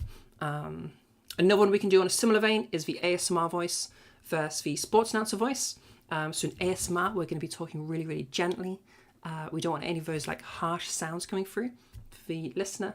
Whereas if we're a sports announcer, sports, we want to have it, it's really energized, okay? And we really want people to like hear the voice, and you can hear my voice has gone way, way buzzier, okay? So that buzzy voice is going to be a bit more like a sports announcer's voice. Think like Wii Sports, like strike, batter out, nice shot. All of these really, really heavy, meaty sounds, okay? And again, we're counterposing that with a really soft ASMR voice, which is really, really gentle. So that's another one you can try if you want to. And then the last one, this is probably my least favorite one, but if you're really, really not getting it, only works for people trying to get a lighter perceptual weight or a more open quotient. But you can try the yawn voice, okay? So just do... do a big yawn like that, okay? And then try to talk through that yawny voice, alright? As you talk through that yawny voice, you're going to be forced into a lighter perceptual vocal weight. Now this also makes a bunch of changes to your size, okay? Because yawning forces you to open up the vocal tract, and it forces you to go to a lighter perceptual weight or a more open quotient. So it's my least favourite of the drills because it forces you into one specific thing. But if you're needing it, it's a good way to just explore what the initial sound is like and then go to one of the other drills to get a bit more movement happening, okay? And get it happening on its own, okay? Generally though, the pitch hill, the pitch trough, those are much more universal. They're much more isolated. Those are my favourite ones. So I recommend sticking with that. But you can have a little play with the others if you want to. That's totally fine. Wind is saying that you think Zaya and V are different degrees of tongue bunching behaviour to make that heavy sound. Zaya's is kind of a back, kind of tiny amount of knodle, and V's is more towards middle and sounds kind of rhotic, like there's a subtle R sound mixed in there. I will fully trust what Winder says on that. I have not heard those characters before, and I'll check them out later, but I trust what Winder knows what she's saying, so... can we demonstrate the pitch hill and pitch trough again? Yeah, absolutely. So again, the pitch hill, if you're trying to go for more open quotient, a more lighter vocal weight, we're going to start with that really buzzy, lower pitch.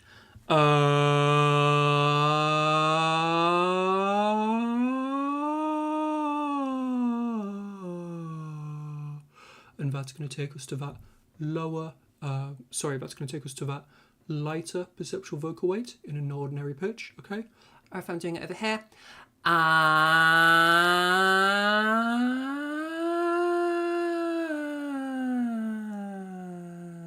where again, I now have that lighter perceptual vocal weight, that gentler sound, that more open quotient.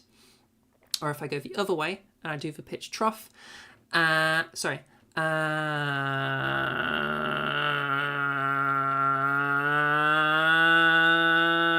now again, I have that buzzy sound to my voice, okay? We have that meaty sound, that more closed quotient, that more heavy perceptual vocal weight, all right? And again, if I was to do it over here,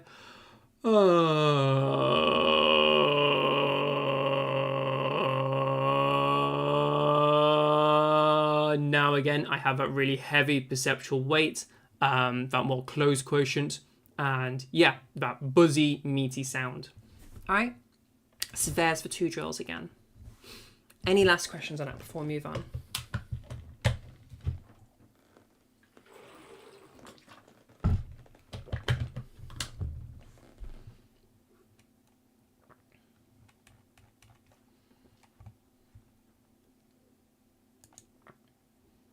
Person that's leaving in Trans Network, goodbye. I do not know how to say your name. Oh, Nerhate.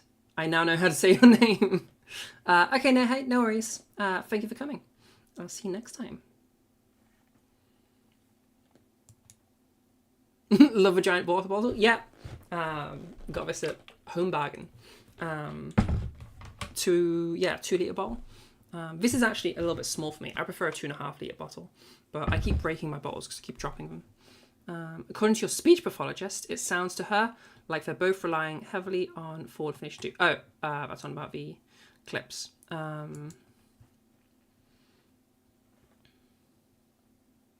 2.5, that's where it's at. All right, let's keep going then. So, size / resonance / larynx height. These are all the same thing, looked at from different lenses. I don't care which term you use, so long as you're talking about the right sound. So, I mentioned earlier that one of the things that happens when your vocal tract is exposed to testosterone is your larynx starts to descend and it starts to expand. What that means is now your vocal tract, so the full length from your vocal folds to your lips, has expanded, okay, because it's gone downwards and the bottom is stretched out, okay? So now we have a larger vocal tract size, and we have, so that means the resonating parts of your vocal tract, okay, have changed size. So we can use the term resonance to represent the fact that the resonators have changed. We can say vocal tract size, because literally the vocal tract has gotten bigger or smaller, or we can say larynx height, because literally the larynx height is higher or lower.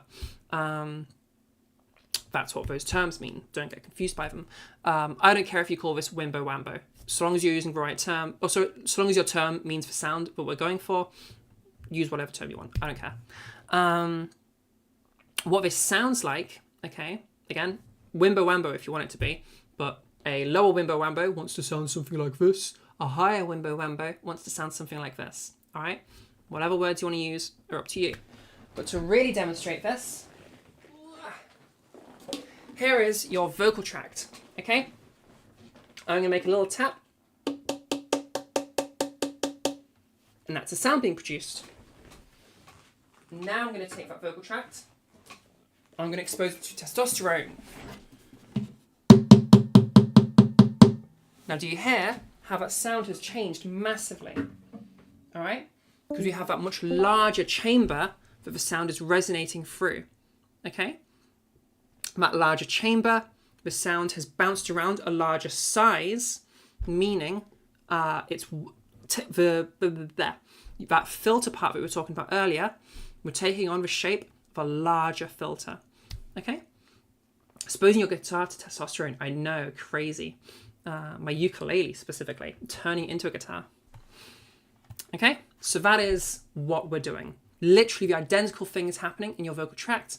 You can hear, I can do that same tapping test. Can you see my larynx? Yeah, you can see my larynx. If I point it this way, you can see it better.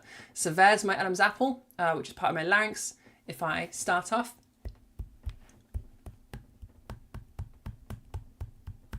and I drop it down,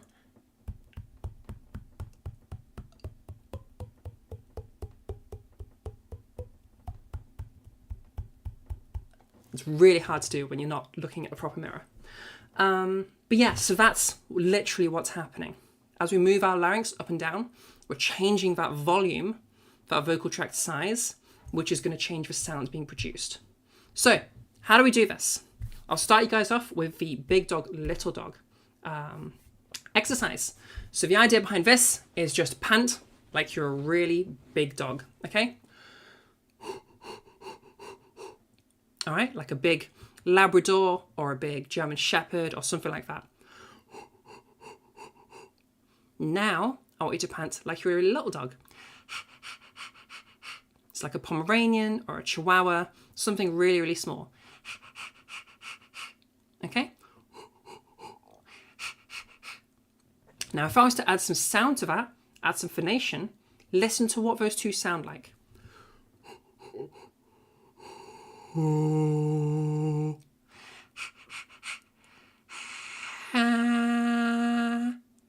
you hear how they're completely different? That's what's changed from that movement of your larynx, all right? Because what's happened, when we do that panting sound, we're basically whispering. 1, 2, 3, 4. This is me whispering right now, okay? When I'm whispering, what's happening is your vocal folds are staying open, okay? Because they're staying open, they can't produce pitch. Because remember, pitch is caused by them vibrating, opening and closing. So if they're just staying open and the air's just going through, now we don't have them producing pitch, which means when we change that sound, other things are happening. Specifically what's happening to get that brighter sound is your larynx is moving up. So whenever you do that little dog, it's caused by your larynx moving up. Now, there are some issues with big dog, little dog. The main one being that you can do other things in your vocal tract as well. Like your larynx isn't all of your vocal tract. There's the mouth, there's the lips, all sorts of stuff. So what I get people to do is instead of doing big dog, little dog, we do a big cheese, little cheese. Winter's in chat. She's a person that inspired big cheese, little cheese. Okay. So what you're going to do, instead of a big dog, little dog, same concept, but whisper the word cheese. We're going to go big cheese, little cheese. Cheese, cheese, cheese, cheese, cheese, cheese, cheese. Cheese. And that's going to bring us our brighter sound, okay? Our raised larynx. Yeah, Winter, you were advising me on, I had a student that was getting a bunch of OPC coming into their voice. To the point where they were getting like just they were manipulating the oropharynx more than they were manipulating their larynx. And they were just having some different mouth things, the sounds were being warped a bit. So I was going for initially, just going for like vowels. So it was like,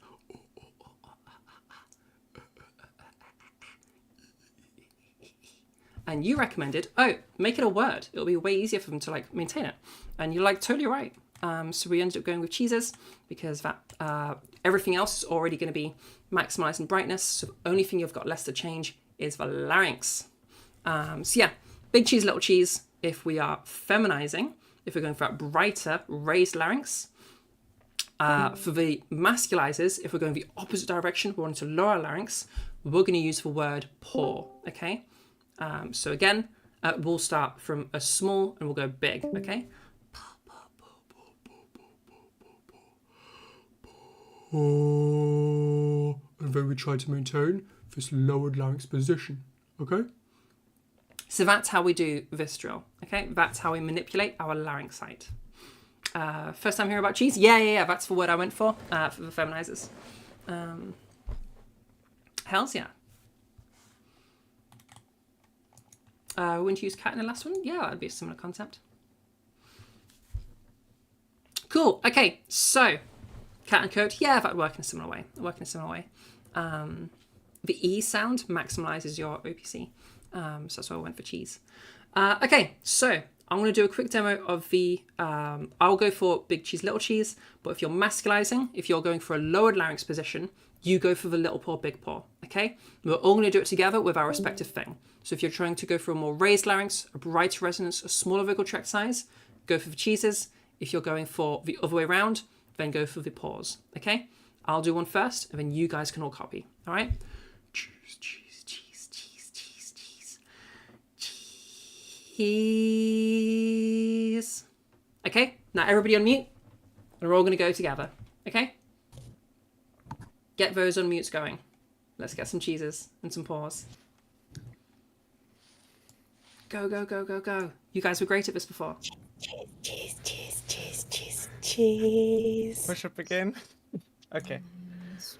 Nobody. Come on, we gotta have at least one person. I feel like we're waiting for you to Okay, start. I won't pressure you. You were great at this earlier. Oh, we have typing. Wait, do we have an issue? Did we say paws? What's a masculize? Paw, as in like a cat's paw. The word paws would work too. That's totally fine. Yeah, I'm going for like a cat's paw or like a dog's paw or something. A couple people did it. Didn't I hear? No. Wait. Oh, my sound has gone off. Wait, what the hell? Could somebody just talk for a second? just to test that my Test. sound isn't broken. Test. 1, 2, 3. Ooh, is my sound 1, broken? 2, 3.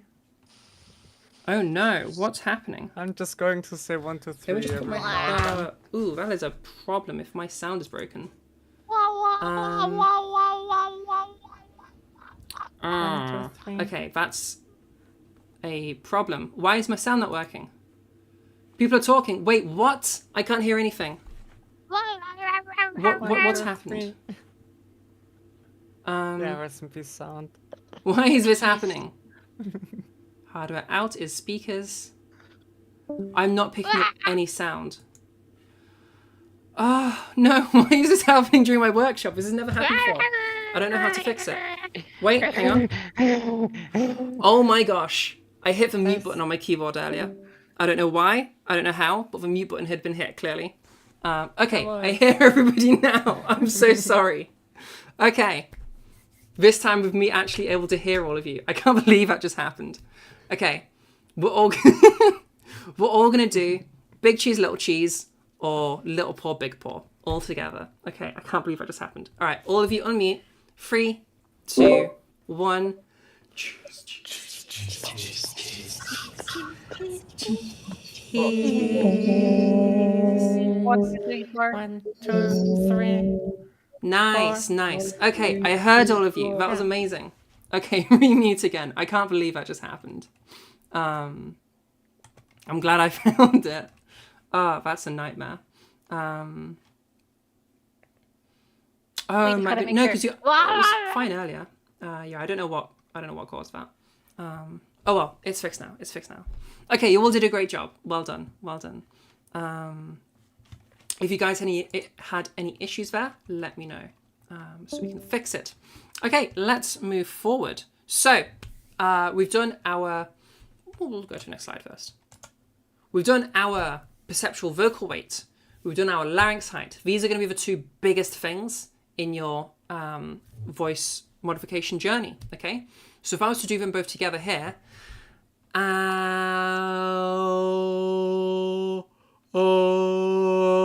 sorry. And now I have that masculine voice coming in, where I have that heavy vocal weight and that lowered larynx. If I was to then raise my larynx, and I then lighten it, and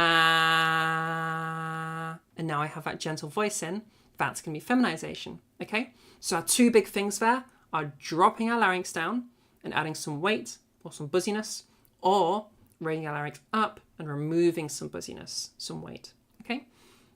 This table here really clearly shows you what happens when we do this not in sync. So the concept of fullness is the idea that your voice sounds more quote unquote normal when your weight and size are roughly in balance.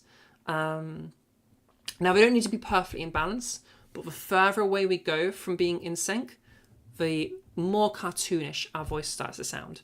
So if I start adding some perceptual weight into my voice without changing my larynx height, I start sounding more like this, all right? You probably don't really hear people in your day-to-day life sounding like this. You might hear some cartoon characters sounding like this. So like this is a lot of features for like the nerdy kind of a voice in cartoons, or like gnomes kind of speak like this sometimes in cartoons, or elves and some stuff like that. So yeah, we have a whole bunch of different cartoon characters that'll sound like this. Or if I was to go the other way, if I was to go from this voice and I just drop my larynx without changing my perceptual vocal weight, and I go like over here, this is also going to sound like a bunch of cartoon characters. We could think of like Yogi Bear. I'm smaller than the average bear. He's got a very, very lowered larynx with a very light perceptual vocal weight. We could think of like Patrick. No, this is Patrick. Patrick has that same lowered larynx with the lighter perceptual vocal weight. If we had some breathiness, and we have a very British accent, now we have Pooh Bear. Oh, I do love honey. Okay, so all of these different voices are going to be really heavily featured in cartoon characters. And it partly represents them being cartoon. Yeah, Big Cat from Sonic. He's got that hollow kind of a voice, all right? That lowered larynx that lighter perceptual vocal weight gives you that hollow kind of a sound, all right? Or that underfull sound. Whereas at the other end, if we have this kind of a voice, we have that overfull kind of a sound, all right? So there's like, when we go really far out and they're completely out of sync, we get those cartoon sounds. Hells yeah, big Sonic fans. But this doesn't mean that I need you guys perfectly full, all right? My voice right now is a tiny bit hollow, and that's just how I like it. If you listen to like Celine de Silva, the Celine clips a lot of you will have heard of, she's a vocal coach in OVC. And yeah, she has quite a hollow voice to her voice. So she sounds like somewhere a little bit close to over here. OVC, online vocal coach, it's another Discord. Celine de Silva, she's like another big coach. But yeah, so she has a slightly more hollow voice to her sound, but it's still in that full femme quadrant. Do you guys get to see my mouse? Yeah, you can see my mouse. Okay, that full femme quadrant, so long as you're in there, you're fine. So like Celine is probably somewhere closer over here. I'm probably somewhere over here. A lot of voices you hear might be somewhere closer to like that perfectly full. So long as you're in this quadrant, it's completely fine. And some different accents feature some different points on this graph. So like as we go to more like Hispanic voices, we tend to get a little bit more overfull. That's pretty common. I think Brazil is a particularly overfull one, but not crossing that line, just still within the full femme, while having a slight extra bit of heaviness. Same for the full mask. You can lean towards hollow, you can lean towards overfull. So long as you're staying in that quadrant, you'll be completely fine. Generally, use this as a tool for diagnosing issues. So like if you find that your voice sounds a bit hollow or a bit overfull, either your weight or your larynx height need to change a little bit, okay? And just have a little play until we get to more of like a normal sound that you're looking for, all right? So don't use this to decide your goal. Use this to figure out why you're not hitting your goal, okay? Does that make sense to everybody? Reasonably easy concept.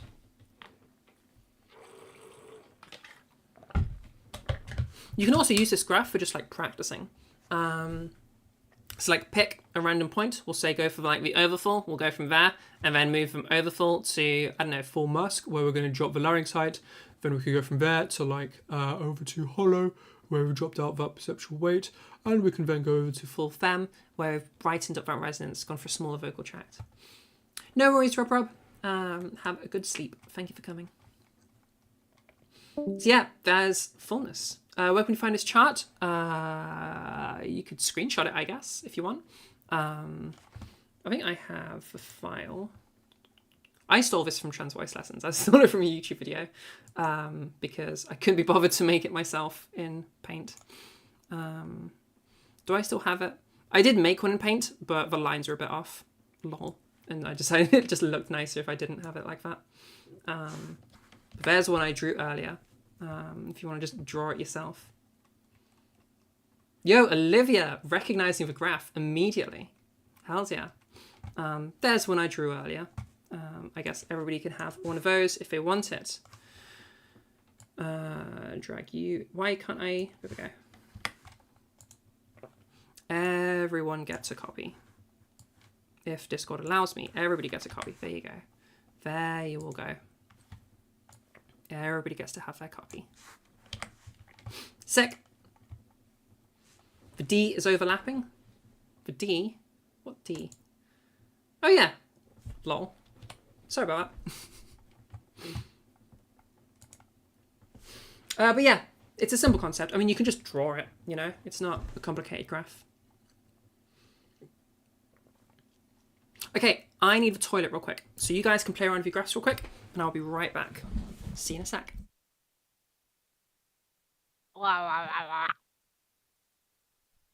No being silly.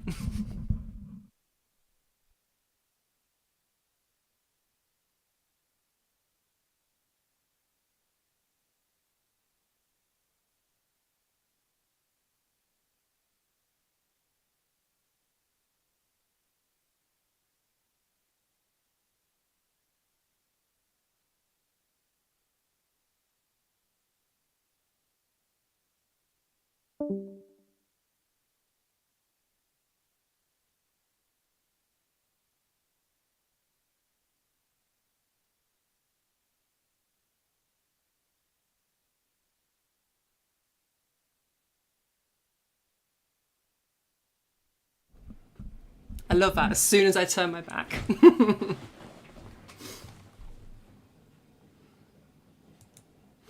Okie dokie. All right, scrolling through to check any questions I've missed.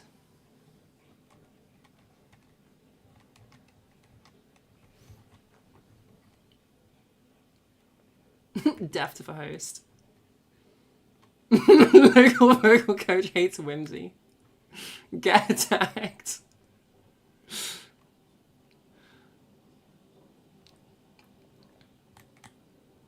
You're appalled. No! Mutiny! How did this happen when I just went to a toilet? Okay, okay.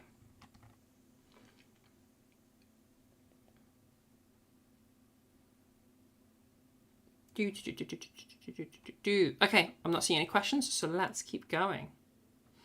Could you explain just one more time the relationship between the two? And you're talking about graph.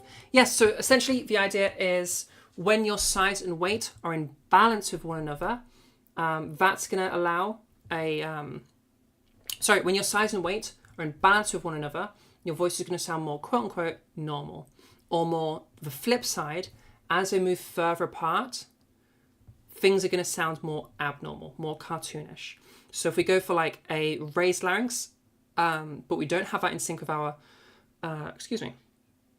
with our perceptual weight, okay, we have a heavy perceptual weight with a raised larynx, we then get a sound like this, which is probably not a sound you've really heard from any voices at all. This is going to be that overfull sound where something needs to change for my voice to sound normal. Either I need to shed some of that weight and end up over here, or I need to lower my larynx and end up somewhere over here to get that full voice. So yeah, that's the concept of fullness. That's the relationship between the two, okay? When they're out of sync, things start sounding cartoonish. So if things are sounding cartoonish, you need to fix one of the two, okay? Yeah, like a diagonal line. But you don't need a perfect diagonal line. You just need to be roughly within these correct quadrants, okay? Yeah, cool, cool.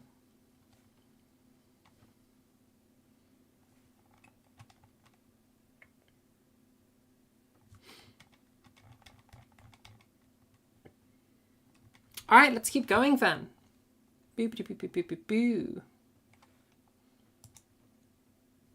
Okay, so making your voice your own voice. So at this stage in your vocal journey, you'll have been doing your softies, and you'll have had a really nice vocal hygiene and some nice vocal habits as you've then gone on to actually editing your voice, where we've gone to some perceptual weight, okay? We've gone for nice and light or nice and heavy, a more open quotient or a more closed quotient. We've mastered that. And so we've moved on to size, where we've got either a raised larynx or a lowered larynx. And we've mastered that. I've only gone over to fullness, and we've made sure the two are in sync. We are on top of this vocal gendering stuff. What's next? All right, you've got a femme voice, you've got a masc voice, you've got whichever one of you are going for. Now it's time to make it your own voice. All right. So there's a lot of things that go into your voice that aren't gendered stuff. Here is a small list of them. This is not everything. This is just some of the most common things that people desire and change. So just to quickly go through some of these, we have vocal fry. That's a pretty common one. A lot of people like vocal fry. Vocal fry kind of sounds like this. If you think of like Raven from Teen Titan, Raven has a voice like this, where she has that vocal fry throughout all of her voice. She's just constantly in vocal fry. If you listen to my voice, usually I have it on the downward inflections. As I get more tired, you'll also hear me doing more vocal fry because I add more vocal fry when I'm tired. It's just something I do. So yeah, vocal fry, if you like it, go for it. Yeah, some people like it, so go for it if you like to. Pitch, I think of as a customization thing. If you want to move your pitch, move your pitch. Pitch isn't, as I said, it's not super heavily gendered. The only limitation you'll have is, earlier I mentioned that a lighter vocal weight allows us to get higher pitches, and a heavy vocal weight allows us to go to lower pitches. So to some extent, our pitch range is going to be limited by our quotient, but you still have a huge amount of movement within there. Like I'm using a pretty low pitch right now. I could go away to like And I could be using like a pitch over here and using these kind of pitches. But you could use whatever pitch you want to, okay? Just whatever you like the sound of.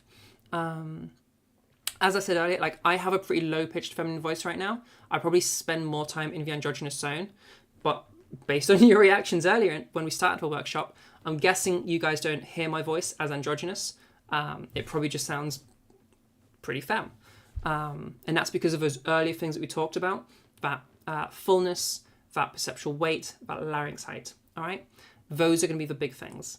Yeah, so just put your pitch wherever you want to put your pitch. And again, if you're in like the masculization zone, just put your pitch wherever you want to put your pitch. Like if I go like, and I have like a pitch all the way up here, this isn't really making my voice sound less masculine. I just have a higher pitched masculine voice. And again, having my voice over here, I just have a lower pitched feminine voice. It doesn't make me sound more or less feminine or masculine. So yeah, put your pitch wherever you want to put it, as long as it's within your range, but doesn't mess with your weight. Yeah, that's pitch. Breathiness. Breathiness is, I mentioned it earlier, breathiness, if I'm doing a huge amount of it, sounds like this. Most people don't use this much, but they might just use a little bit of breathiness. So yeah, some people have a voice that's a little bit more like this, where it has a little bit of breathiness. Again, if you like it, add it. If you haven't and you don't like it, get rid of it.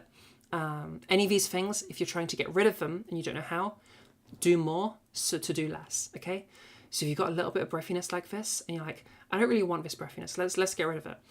Go really, really breathy to teach you control. And then from that really breathy, try to remove some of that breathiness, okay?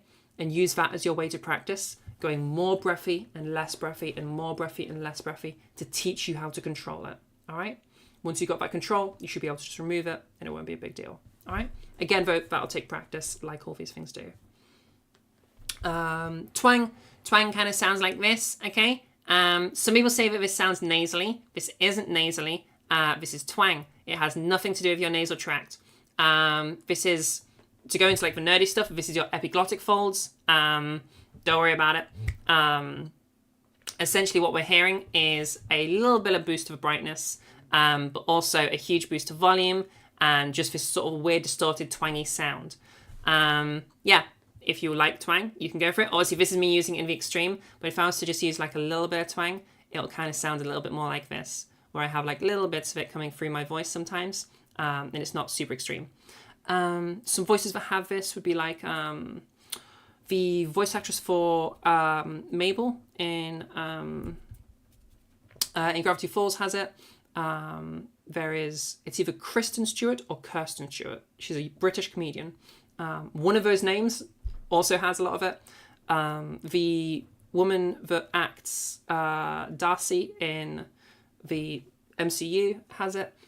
She also voices, she acts one of the people in a show called Broke Girls or Two Broke Girls or something like that. I don't actually know the show, I've just seen a clip of it that was sent to me. That has that twangy aspect. It's like tuning a string instrument. If you think it's out of tune, go really flat, then tune it up. Yeah, exactly. So you can hear that sound change and you can get that control. It's exactly like that, yeah. What else do we have? Accent. Your accent can change if you want it to. If you don't like your accent, just change it. As a little addendum to this, it is technically true that there is a slight gendering within accents in that each accent is split into a femme version and a masc version. However, for most cultures, it's a really small difference that you might not even notice. For some cultures, it's a bigger change. It's fully cultural. So like what the changes are going to be dependent on the culture, and how much they differ from one another is going to depend on the culture. So like Japanese feminine and masculine voices, even outside of what we've gone over before, their like speech patterns and stuff are very different, and it'll be noticeable. And like if you're a Japanese speaker, you might notice that difference, and some it might sound odd if those things aren't like in place. But like for most other societies, you're not going to notice. Like British speakers, you will not notice this speech pattern difference. It barely exists. For American voices, especially for West Coast, there's a bit more of a thing going on there. So like, what do we have? We have a more of a flowy movement of pitch, and we have more movement in pitch for feminine voices, specifically in like West Coast America.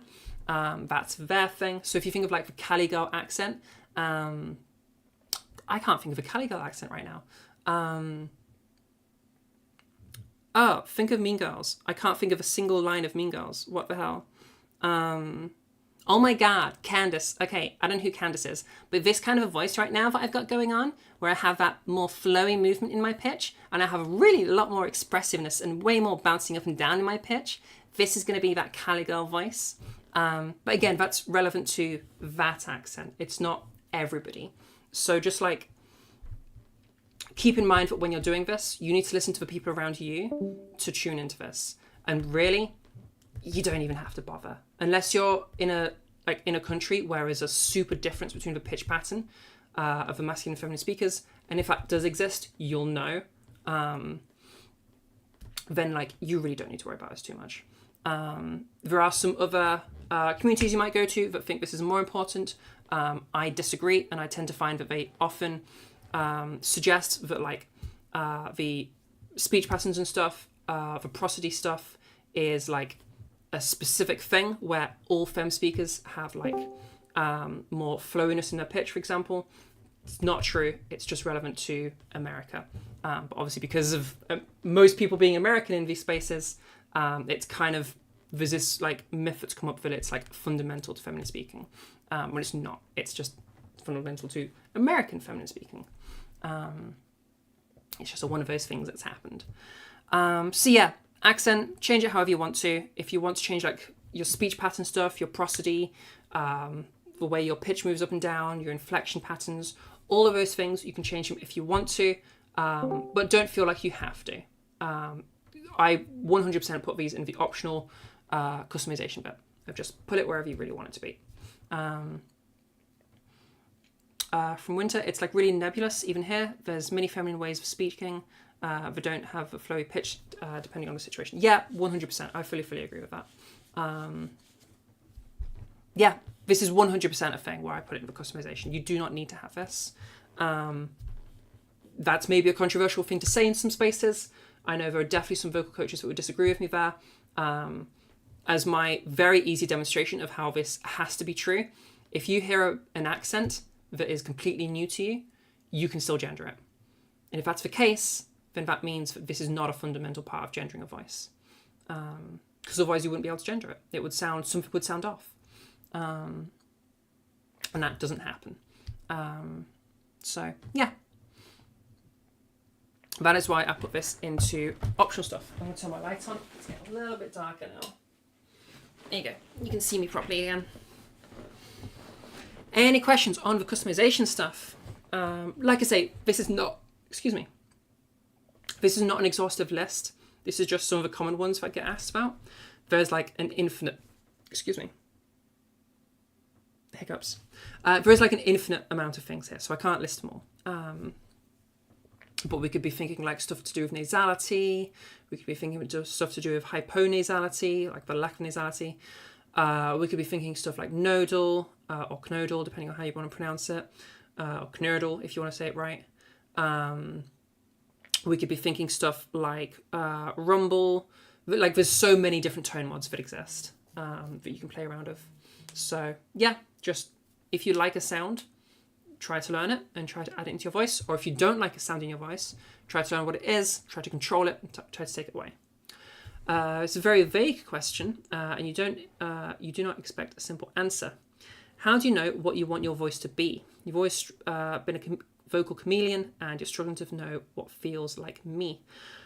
Just what you like most, really.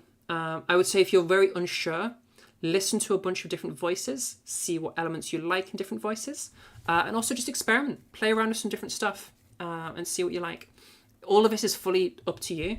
If you want, just let your voice do that chameleon thing, if you like that. Yeah, just whatever you like it to be. What sounds good, essentially. Winter says, you think you also kind of have to spend some time talking and see what it settles into that feels good. Yeah. Spend some time using your voice. That's probably a really good method. Spend some time just using your voice and see if there's anything you don't like. Because Because if you don't like it, then change it. And if you're happy with it, then don't change it. Closest concrete thing you think you like is a video of a particular YouTuber, Lily Alexandra. I think I've heard that name before. Yeah, so try to pick out what it is you like about her voice and try to emulate it and bring it into your voice. It's as simple as that.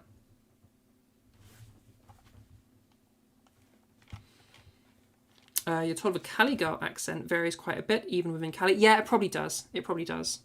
All accents do that.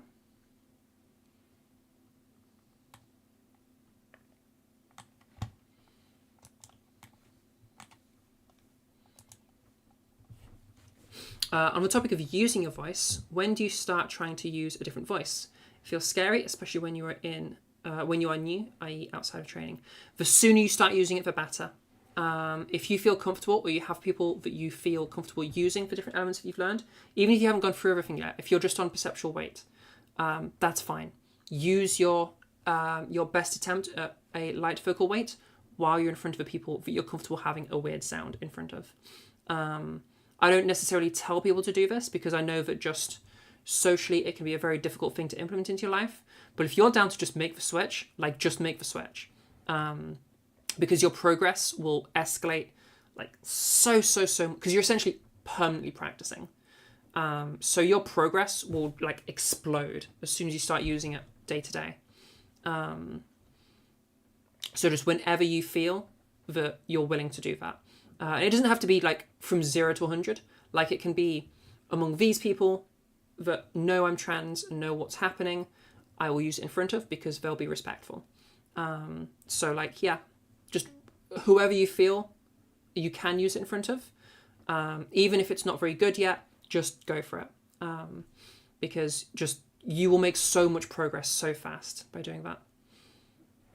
You want to be a voice actor. How do you keep your current voice while making a femme voice natural? Use both. So I don't use my masculine voice I pretty much only use my masculine voice in teaching and in these workshops. And that is enough for me to be able to just switch back and forth from this voice right now, which is my unmodified original voice, and this voice right now, which is now my new default voice. Occasionally, because I don't use my original voice very often, occasionally I just have to like think about it for a second, remember what it sounds like. But as soon as I remember what it sounds like, I can easily just bring it back over to here. So yeah, you can very easily, so long as you use your old voice, you'll still be able to keep your old voice, and you can just switch back and forth nice and easily. If you were to go for a very long time without using your old voice at all, eventually it will become difficult to reuse it again. For some people, this can be really nice, and they like the idea that they can never use their old voice again. That's quite a euphoric feeling for some people. So if you go to like trans voice lessons, Ziana, she very famously has a terrible mask voice. I would say the reason she does that is because when she tries to demonstrate a lowered larynx, she doesn't actually demonstrate a lowered larynx, she demonstrates a larger oral space. But that aside. Yeah, if you don't use it for like 6 months and then try again, you're probably going to find that you can't really remember how to do it. Because you don't remember what it sounded like, and it's just, it's gone. You'd have to retrain to learn how to do it again. Yeah, so if you want to have both, just like every so often, use your original voice so you don't forget it. Tips for not slipping into your old default at home while establishing a new default. It's literally just practice. So keep doing it all the time. Every time it slips, actively fix it. So whatever the thing that is that slipped, use drills to get back there. If it's everything, use like drills stacked on top of each other. So if your larynx dropped, go back over to the cheese, and then continue with whatever talking you were doing. And just like interrupt yourself with re-drilling and then carry on. And use those drills to help bring you to your new voice that you're establishing. As you keep doing that, eventually you'll stop slipping. Also, as you start to habituate and use your voice full time, you're going to find, it's a bit of a weird experience, progress will feel like it goes backwards a bit. Because as you use your voice in these new environments, in these new social environments, it's going to confuse you a little bit, and you're going to like forget how to use your voice a bit. If you push through, that goes away. For me, it took about 2 months. what's essentially happening is, if you think about how you learn through a series of like neural connections. Okay, so you've connected the concept of, say, if you always practice, just sat in front of your computer or your laptop or whatever, you've got this connection of, okay, sat in front of a laptop, doing voice training, larynx go up or down, but perceptual vocal weight go heavier or lighter, depending on which way you're going. So you have those connections. If we take away that start point, suddenly everything else has gone away.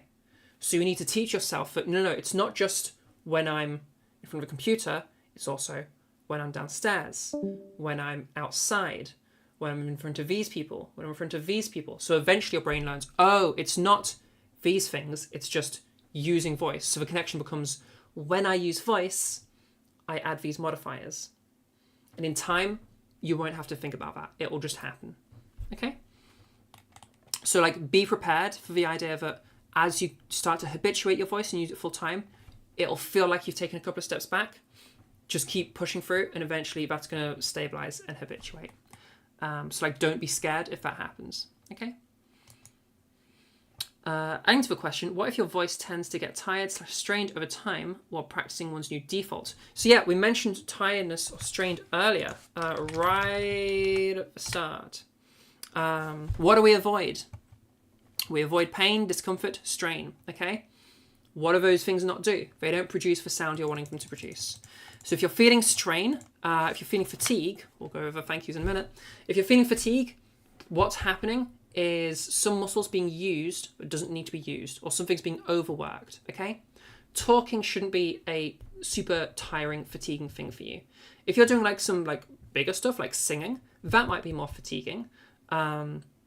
Or if you're going to talk continuously for hours, that might be a bit fatiguing. Like, I'm starting to feel a little bit fatigued because I've been continuously talking for 2.5 hours now. So that's just quite a lot. But if you're just talking ordinarily, that shouldn't be particularly fatiguing. So what's happening is some extra muscles being used, or something's being used too much that's causing an issue. Okay? You have a nasty case of muscular dysphagia with muscles at the back of your tongue, the ones responsible for raising the larynx and/or pressing the tongue to the top of the mouth. So don't try to move your larynx by moving your tongue. Don't try to consciously move your larynx at all. Just focus on the sound, okay? Focus on the sound between choose, and cheese. Entirely focus on changing the sound. Completely ignore your muscles in your body, okay? By focusing on your body and trying to feel your way around and using the muscles, that's going to be like, one, you're probably going to strain and get fatigued. And two, we're going like super against how you actually control your body. If we take this to like a comparison, I'm going to take this water, I'm going to flick the lid, I'm going to open it, pull up the thing and drink. Those were the instructions I gave my body there. What I did not do is, what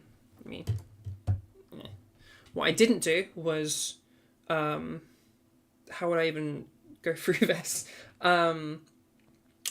Move shoulder muscles, whatever they are, open my fingers using my wrist muscles, contract those muscles to manipulate the tendons in my fingers to create enough pressure so that we have the friction needed so that I can then flex my bicep to start raising the bottle, and eventually my lip muscles need to, like, I would guess, to relax so I can run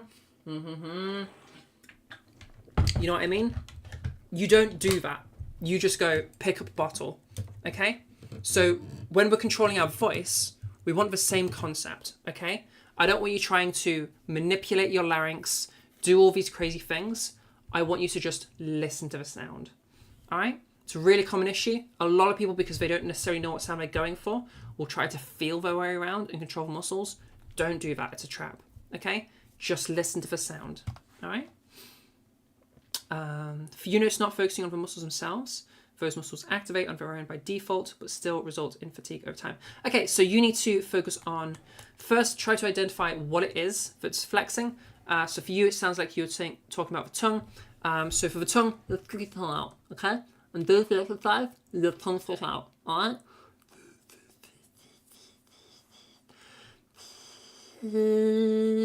Obviously, it's going to mess with your sound. Obviously, it's going to mess with the sound, but what we're doing is dissociating those two movements, okay? The tongue movement from the larynx movement, okay? We're separating them out. And this goes for anything we do. Like if your jaw is clenching up, we'll start moving the jaw around as we talk, okay? So it can't be tensing up. It has to be separated from the movement. Or like something that I did when I was first learning is I was tensing muscles in the back of my neck. They're nothing even to do with your voice. But I was tensing up the muscles in the back of my neck whenever I raised my larynx. So to dissociate that, I just gently rocked my neck back and forth as I went cheese, cheese, cheese, cheese, cheese, cheese, cheese. Okay? Just do something to dissociate those behaviors. Okay? We can also try massaging the area to try and help it relax as we do our exercise.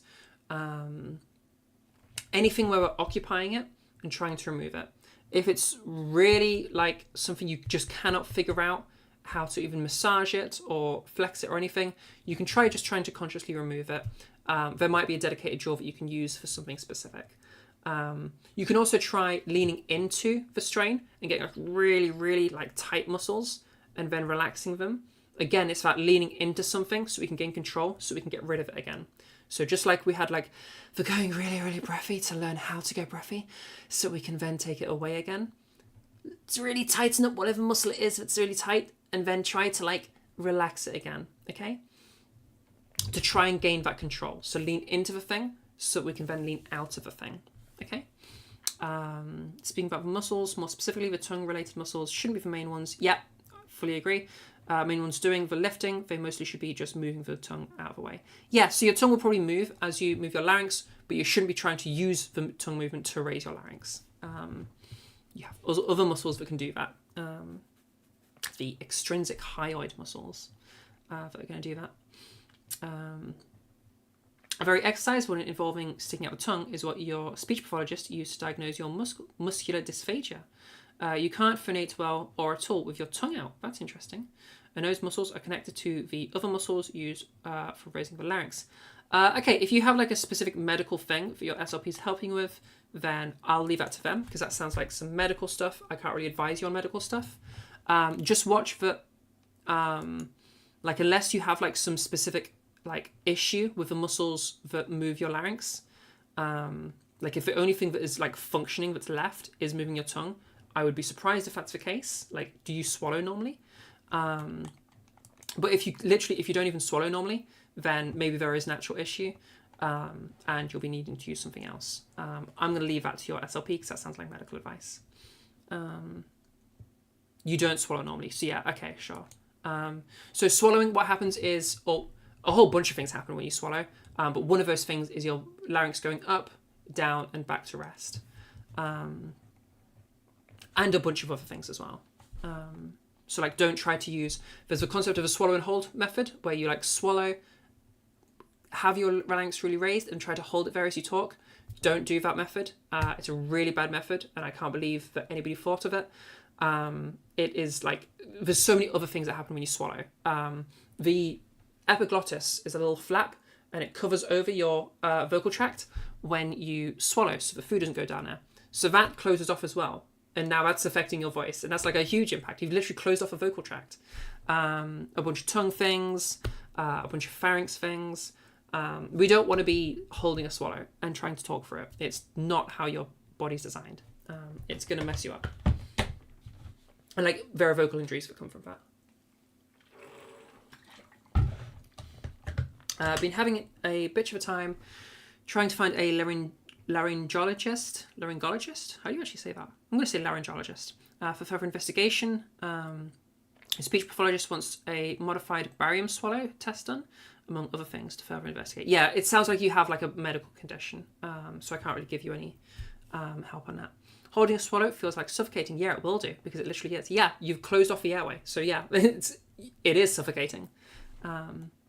You burp a lot during training exercises. Is that a common experience?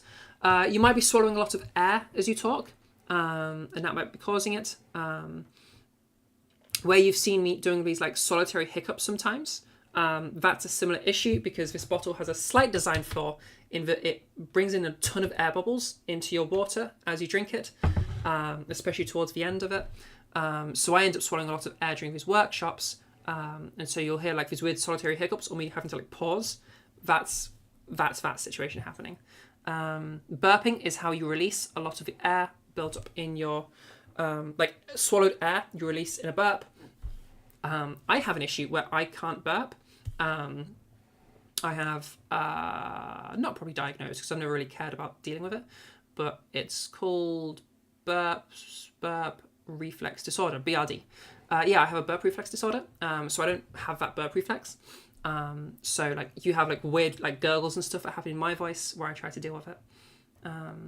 Happens when you drink from straw in big water glass. Would make sense. Yeah, if a lot of air bubbles are coming into that, then yeah, that's going to be causing you an issue. You're just swallowing so much air that like space is running out, so you're having to release that air again. If you've ever done that thing where you do like that specific swallow where you're basically swallowing air to like make yourself burp when people try to burp on purpose, it's the same thing happening. You're just swallowing air and then releasing that air, which is what a burp is. That's why you burp a lot with fizzy drinks, because you've swallowed a lot of air, a lot of gas.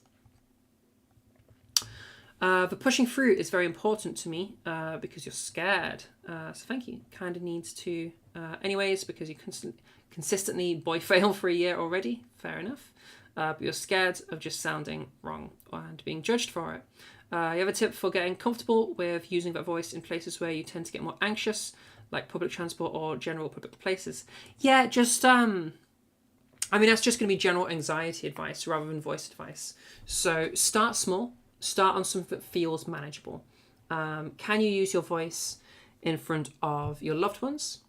If yes, what's like a step from there? Like go out of the like social layers. Like, can you use it with like acquaintances or like friends, but they're not like super close friends, or just people that you know, or strangers in environments that make you feel a bit more like nervous, and like go out a layer at a time and see what you get. And if you need to, like stop where you feel like you can't go any further and just like break it down into as smaller steps as you can. And as you keep going, just a step at a time, eventually you're going to start to feel more comfortable. Yeah, slowly expand your circle. Yeah. Like go out in layers, like an onion. Yes, that was a Shrek reference. You do that air swallow when you feel like you have some mucus in the back of your throat where it connects to the nose area. Time to unlearn that. Yeah, probably. It's a recursive loop. Your voice is crap. Anxiety, lump in throat, voice is crap. Rinse and repeat. Yeah, I can get that. I've had that too. I know it sucks with anxiety and stuff, but you do just got to push through it, and eventually it'll start feeling more natural. But I'm with you. It's difficult. There's no, like, I think part of it is, and this is like anxiety advice more than it is voice advice, but part of it is like recognize that it is difficult and like don't beat yourself up. Like it is difficult. Don't try to minimize that. And rather than focusing on like minimizing the difficulty, like accept, yeah, this is difficult and I'm going to do the difficult thing. And like raise yourself up in your capacity rather than belittling the difficulty of the issue. Because that's just like a bit shitty towards yourself. But that's anxiety stuff. That's not my expertise. I'm a vocal coach, not a therapist. But yeah, hopefully that's helpful for you. All right. Let's move on to the last few things. So, firstly, I mentioned the Ko-fi earlier. These workshops are brought to you by the people that support at Ko-fi.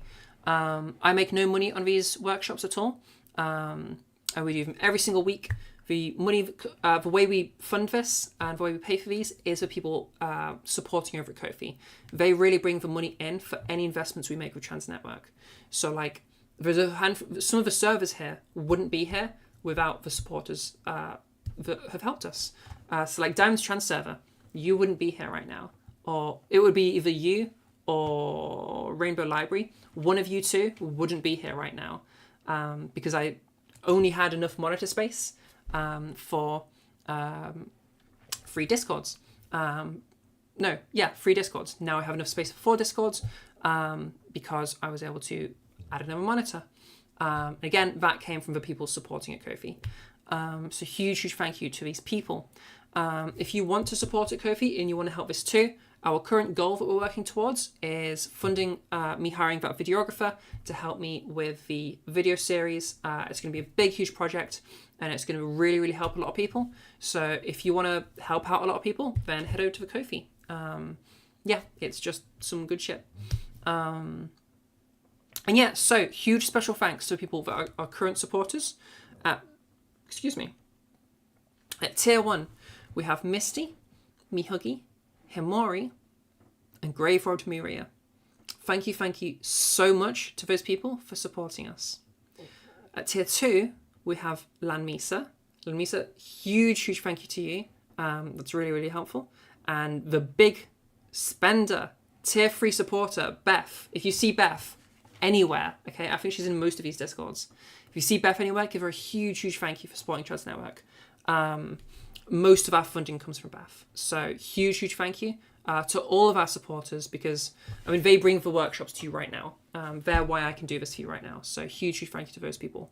And again, if you want to be one of these people, head to Ko-fi, ko-fi.com/transnetwork. I appreciate the heck out of all of you people that do that. And yeah, it helps so much. And we have TTS active now, so you can do a little message. It's pretty cool. How will the individual voice feedback work? Give me like 2 minutes and I'll answer that question. Cool. An extra special thank you as well to Crammed Voice Lessons from Singuistics. Crammed Voice Lessons, or Charles, gave a whole bunch of free teacher training. I was one of the people in the last cohort. And yeah, he taught all of us totally for free. So a huge thank you to Charles. He does this like every 3 months or so, 4 months or so, where he'll take a group of people that are like aspiring vocal coaches and he will train them up. Doesn't take any money for it. He just does it 100% for free. So a huge thank you to Charles for that just enormous amount of generosity. Huge thank you to him. If you want to go and say thank you for that, then head over to Singuistics. It's a really good server. They've got some really good events. They have, for the Germans in chat, they have a recently started from someone that was also in the cohort. That is a really useful link for right now. My Discord is breaking. They have an event specifically for the German speakers. Let me just find it real quick. They have a one-off Q&A session happening at 1 p.m. BST tomorrow, so check that out. Also, there is a next cohort coming soon, so if you're interested in becoming a teacher, or you know someone who is, head over for that. Where's our German trans voice? There we go. Friday, May the 23rd is the next one. We have a German trans voice lounge. So for all the German speakers, we have a German teacher who will be fully running a practice session with everybody. So go check that out. Azrali would be your teacher. They're a really good coach, and I highly recommend them. Also, yeah, Lismara is always on point with the invites. That's really helpful. If you're in Trans Network, there is links to Singuistics over in the... which section is it? There is a section where it is. Endorsed servers, there it is. Go check that out. Sick. Singuistics, head there. Good stuff. And a bunch of really good resources over there. So, are there any servers with really active VCs? I would recommend just join a bunch of them. So join Singuistics, join my one, if you join mine and you get the Hangout ping, whenever you ping Hangout, a whole bunch of people always join. I've never seen Hangout get pinged and not at least like 5 people join. So I recommend over there. In Trans Network, and make sure you've got similar roles in the other Discords you're in. So like in Trans Voice, make sure you've got the voice training role and the voice practice role. because you can ping those if you want to just see if some people want to hang out with you and do some practice. Most servers have a role specifically for that, so you can ping it, and that anybody that wants to can come help you do some practice.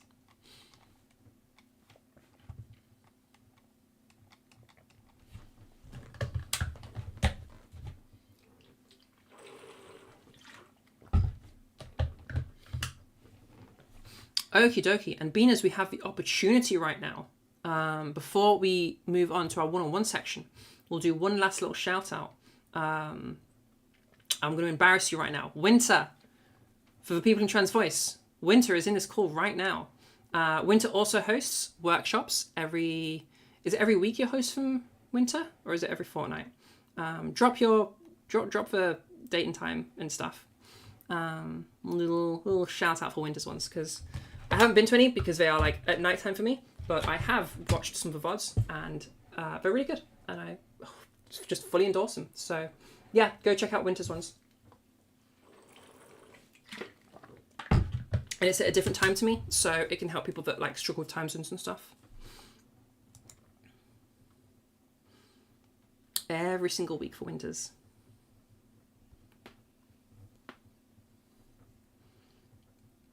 Winter, drop a time. Do like a one of those timestamps.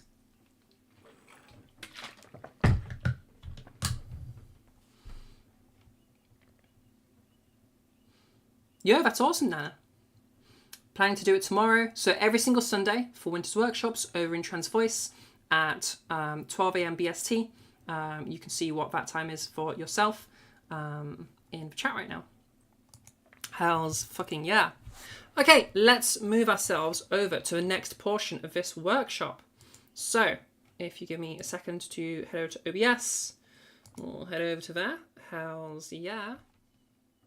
Boo boo boo boo boo boo boo. My OBS is so choppy right now. It's so oh well. Also, my makeup looks like trash. Whatever. Okay, so for those of you that have been waiting very, very patiently, and for the person who just asked a moment ago how the one-on-one feedback section goes. Essentially, the rule is speak next to go next. So if you would like to get some feedback on your voice, if you want some help, then yeah, literally from this second onwards, whoever unmutes and speaks next gets to go next, and we'll just keep going until we've gone through everyone. So go for it. Who's first? Speak next to go next. Hi. Hey, how can I help you? Can someone else go first, actually? Yeah, it's totally fine. It's totally fine. Okay, somebody else who would like to go first. And a reminder of this, we are currently streaming live on YouTube. So just remember that like you're in the YouTube VOD. Okay, go for it. Hello? Hey, how can I help you? So, I'm masculinizing my voice, Okay. but I don't know how to tell how heavy my vocal weight is. Yeah, sure. Should we do the draw? That distinct, just the vocal weight is what I'm having a big problem with. Yeah, no worries. All right. Do you want to demonstrate the draw real quick, or do you want me to go first to show you? So, what was that? Do you want to do the draw real quick, or do you want me to do it first so I can show you? No, you can do it first. Yeah, okay. So I want you to do this draw for me. 1, 2, 3, 4. Or instead of doing 1, 2, 3, 4, just give me a little bit of talking and tell me what you're experiencing. Thanks for coming, Winter. See you later.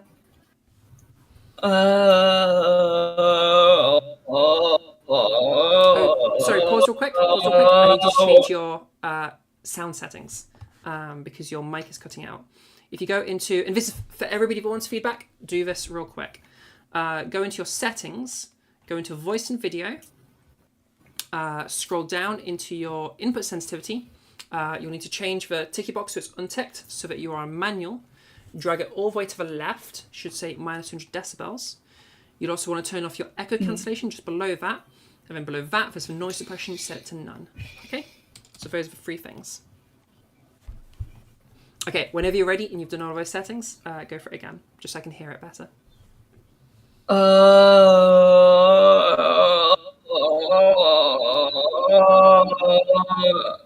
is this? Okay, I need you to go a little now. bit lower. See how low you can go. As low as you can possibly go with your pitch. I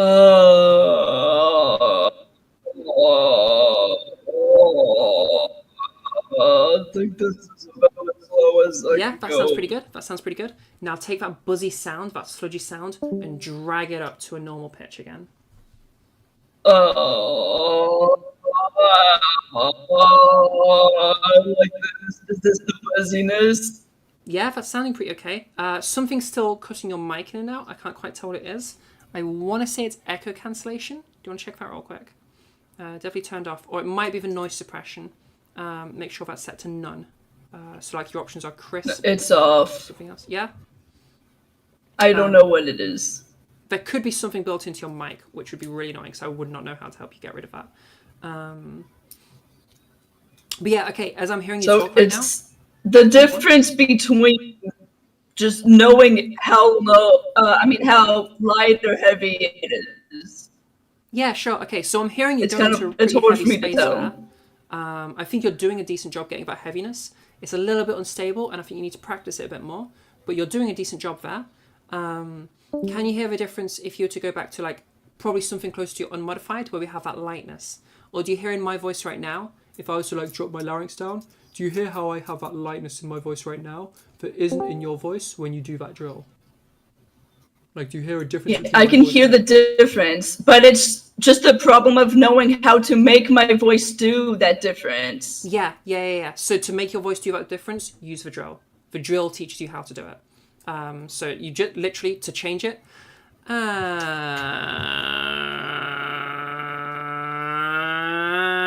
and then you have that buzzy sound in your voice. So just use the drill. Don't try to change it without the drill. As you keep practicing it, eventually you won't need the drill, but like you'll know when you don't need it. For now, stick to using the drill. Okay? How does that sound? Okay. Yeah. Okay, cool. Just keep using the drill. Every time you hear your voice starting to revert back, use the drill again. And just keep doing that over and over and over again until it starts to stick. Fab. Okay, who would like to go next? Speak next to go next. Hi.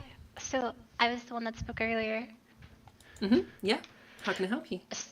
So I've been feminizing my voice for a while now, and I think my biggest issue is dysphoria. But I guess I just wanted to hear like what someone else thought.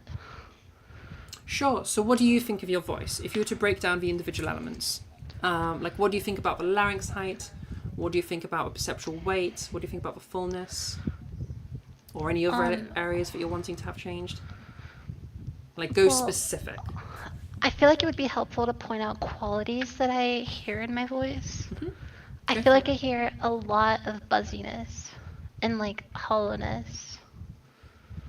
Okay. Buzziness and hollowness are kind of opposite from one another. So if we go back to, I'm just going to reply to the image so that I don't have to go back on my actual thing. Yeah. You know what I'm on The about, thing graph. is that. Yeah. Yeah, so to be hollow, we need to be lacking that buzziness. So what are we hearing exactly here? Well, I feel like I get misgendered more on the internet than I do in real life. Yes. Is this specifically when you're playing video games by any chance? Like VRC stuff? Yeah. Is it not like VCR? Whatever it's VRC, called. but VRC, yeah. it's Okay. just like any game. Yeah, okay. I'm going to say completely ignore people on video games, especially VRC chat.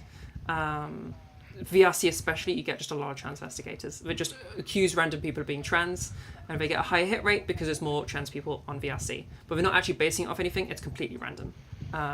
Just because there's a larger population of trans people there, they get lucky often.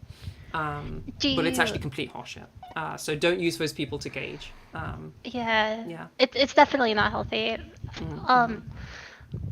But like, do you hear any qualities in how I'm speaking now that would prevent my voice from femme passing? Okay, I'm not going to tell you if your voice sounds femme because I don't want you to base your I don't want you to base it off of what I say. I want you to base it off of what you say and what your goals are. So that's why I want you to focus on individual things. It can be really hard for you to say, does my voice sound femme? Because that's such a amorphous concept. But what you can do is, does it sound like I have a raised larynx? So there's your first question. Do you feel like you sound like you have a raised larynx? Or at least how do you feel about, in terms of that vocal tract size, in terms of a sound associated with that, just how do you feel about it in your voice? I do feel that I have a raised larynx. Okay, good. I feel like I hear a lot of strain in my voice, but I don't feel that strain. Like specifically strain, like right behind my tongue, but. Okay, that's an interesting description. So you don't feel the strain, but you can tell me exactly where you feel it. Well, I don't feel it there, but I hear it there. Does that make sense? Because I don't know if you can hear that a sound comes from behind your tongue. Or at least not without a lot of training. I could maybe hear that, but that's because I've trained in this. Like, I'm a teacher. Okay, I'm going to change the question a little bit. When you use your feminized version of your voice versus your original version of your voice, do you feel anything physically different? Well, I actually haven't been able to use my original voice in a while. Oh, okay. That's okay. I can definitely bring it lower, but it definitely does not sound the same at all. Yeah, that's fine. To change your question, Ben, when you're using your voice right now, do you have any like physical sensations that you're feeling? I feel a bit of like pressure in the back of my mouth and sometimes in my cheeks as well. Okay. That pressure is probably our strain. Because you shouldn't be feeling any specific pressures, or at least none of those things need to be feeling pressured for you to achieve the voice that you're trying to achieve. So that's something we can think about removing. What could this pressure be specifically? Pressure in your cheeks is an interesting one. I haven't heard somebody say that before. If you were to rub your cheeks, does that impact pressure in any way? What does that do? Like if you just massage your cheeks as you talk, what happens? Okay. I know it's silly. It hurts. It hurts when you massage your cheeks. Well, I was doing it really hard, so. Oh, okay, don't do it really hard. Just like gently, like a pleasant massage. Okay. Don't like. Wow.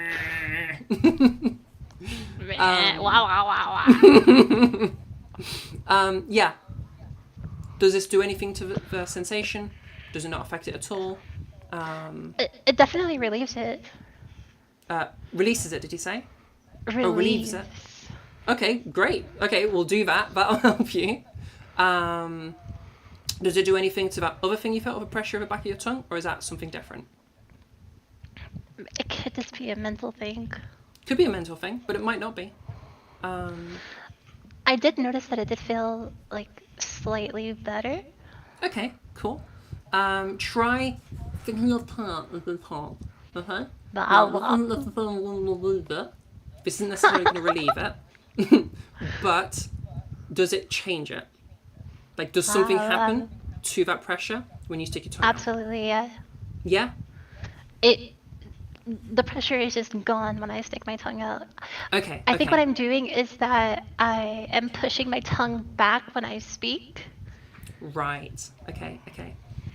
Okay, we do have something we want to change then, because we have something that's tiring you out, that you're feeling as a sort of pressure or strain.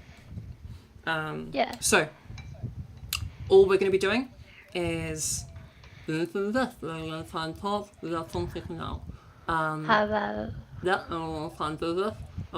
and put our tongue back again while not having that pressure. Okay? By talking with our tongue stuck out, we're teaching ourselves that we do not need to have any tongue changes to produce our feminized voice. Yeah? Okay. Now, being as you are so far... Yeah, no worries. Being as we're so far in advanced that we don't even, aren't really able to do our mask voice anymore, we might have some difficulty in this because what I would normally have people do, and what you could still try doing, is use your drills during this. Like, okay, that was me doing the cheeses. So basically doing the larynx movement while having our tongue stuck out, because usually that's the conflation there. Okay, cool. Still try that and see if that helps you, to help teach you that like you can move your larynx without your tongue doing anything. Yeah, play around with that. That should help you. With regards to the dysphoria stuff, I would say don't ask a question to yourself, because I want this to be something you answer, not that you get from other people. But don't try to ask yourself the question of, does my voice sound femme? Instead, ask your voice, how do I feel about the larynx height or the sound of the like reduced vocal tract size? That's How do really I feel good about advice. the sound of the buzziness? How do I feel about the sound of like, is it hollow? Is it overfull? Those sorts of questions. Ask questions like that. That's really good advice, but it's very difficult to like change those habits. Yeah, definitely. When you say changing those habits, do you mean changing the habits of the tongue stuff, or do you mean changing the habits of like asking yourself that particular question of like femme? Of how I alleviate my dysphoria, because Yeah. I spend most of my time on the internet, so like a lot of the time in voice chats, so like people aren't able to gender me based off of experience. I put a lot of pressure to sound a certain way so that I can be gendered correctly. So I'm constantly stressed about how people interpret how I sound. Yeah, for sure. And it's going to be a very difficult process of trying to detach what other people think. Because the more you do that, the more you stress about that, and the further you move from your own goals, the more you will find your voice going weird. And then that creates a feedback loop of you're trying to feminize an already feminized voice, which makes you just do weird things because you're trying to do something that can't be done, which makes your voice sound off, which makes you do more weird things, which makes your voice sound more off, which makes you do more weird things. And so you end up with this like really negative cycle of things getting worse and worse. Really try to, instead of going for, I want more and more femme, because that's like something that doesn't exist, like you can't be infinitely femme, go for a specific goal. But I don't wanna. I know. Specific goal. I want these vocal qualities. Or like pick a femme voice that you like. I like her resonance or vocal tract size or whatever. I like her perceptual weight. I like her, I don't know, fry or whatever. And it doesn't have to be the same person, like just pick from ones that you like different elements of and bring them into your voice. Because then you have something concrete that you can be like, this specific thing, and not this shifting goalpost of infinitely feminizing. Does that make sense? Okay, it does. Thank you so much for your words. No worries. Good luck with it. You've got a hard battle coming up, so good luck. Cis women won't be gendered correctly online. Yeah, people are random and odd and talk nonsense. It's not an advisable goal. IMO, though dysphoria is tough, of course. Yeah, 100%. Especially VRC is just a toxic cesspit.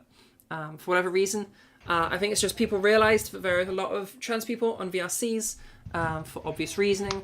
And so a lot of people that attracted for sort of transphobic people. And so now there's also more transphobic people and more trans people. And so you have this like horrible situation that's happened. I play really niche Star Wars games, so Yeah. I'm like one of like the 3 trans women who exist in those spaces. So Oh, damn. the transvestigation is like pretty severe. Yeah. So people that are like that, you can't trust them because they're just desperate to like bully a trans person. And you will find if you actually tracked one of those individuals, most of the time they're bullying cis people and calling them trans, because like just percentages, that's how it's going to play out. Because they're literally just rolling the dice every time.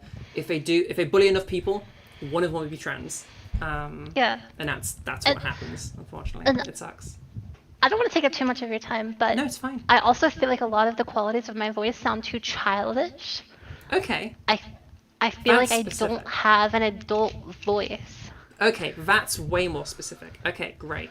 So for feeling that we're more childish, and that's a very interesting thing for you to have said, think about what puberty is for both AMABs and AFABs, okay?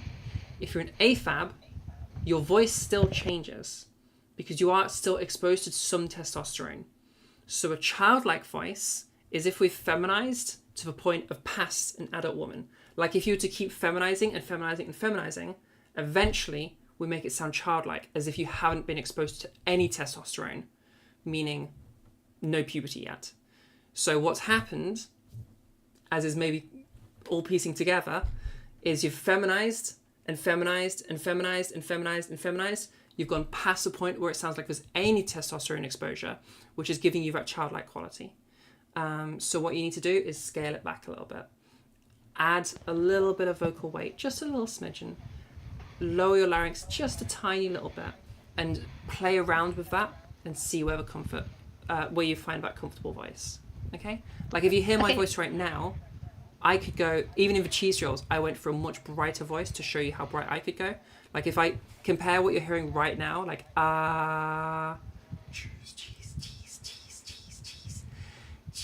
cheese, and my voice right now, my voice is very, very different to what you were just hearing, because this is a much more brighter resonance. It's a much lighter vocal weight. It's getting a little step closer to that childlike, okay? But I actually prefer my voice being over here because it sounds a bit more mature. It sounds like someone who's just before their 30s, hopefully. Yeah. Yeah. Okay, thank you. Yeah, no worries, no worries. So step back from a little bit and I'll help you out. What's VRC? It is virtual reality chat. So if you've got like those VR headsets or whatever, actually you can just do it on your computer. You don't even need a headset or whatever. But yeah, VRC is VR chat. Yeah.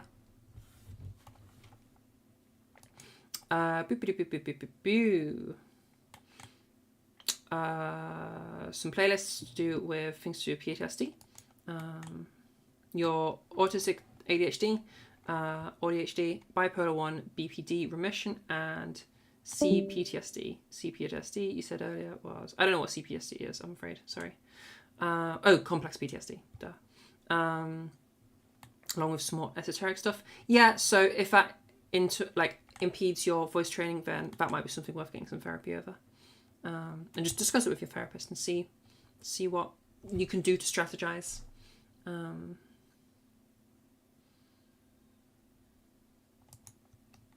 There's a whole bunch of stuff in Trans Network that I missed. Sorry, guys. Let me read through that a little bit, and then we will get our next person. Leona, thanks for coming.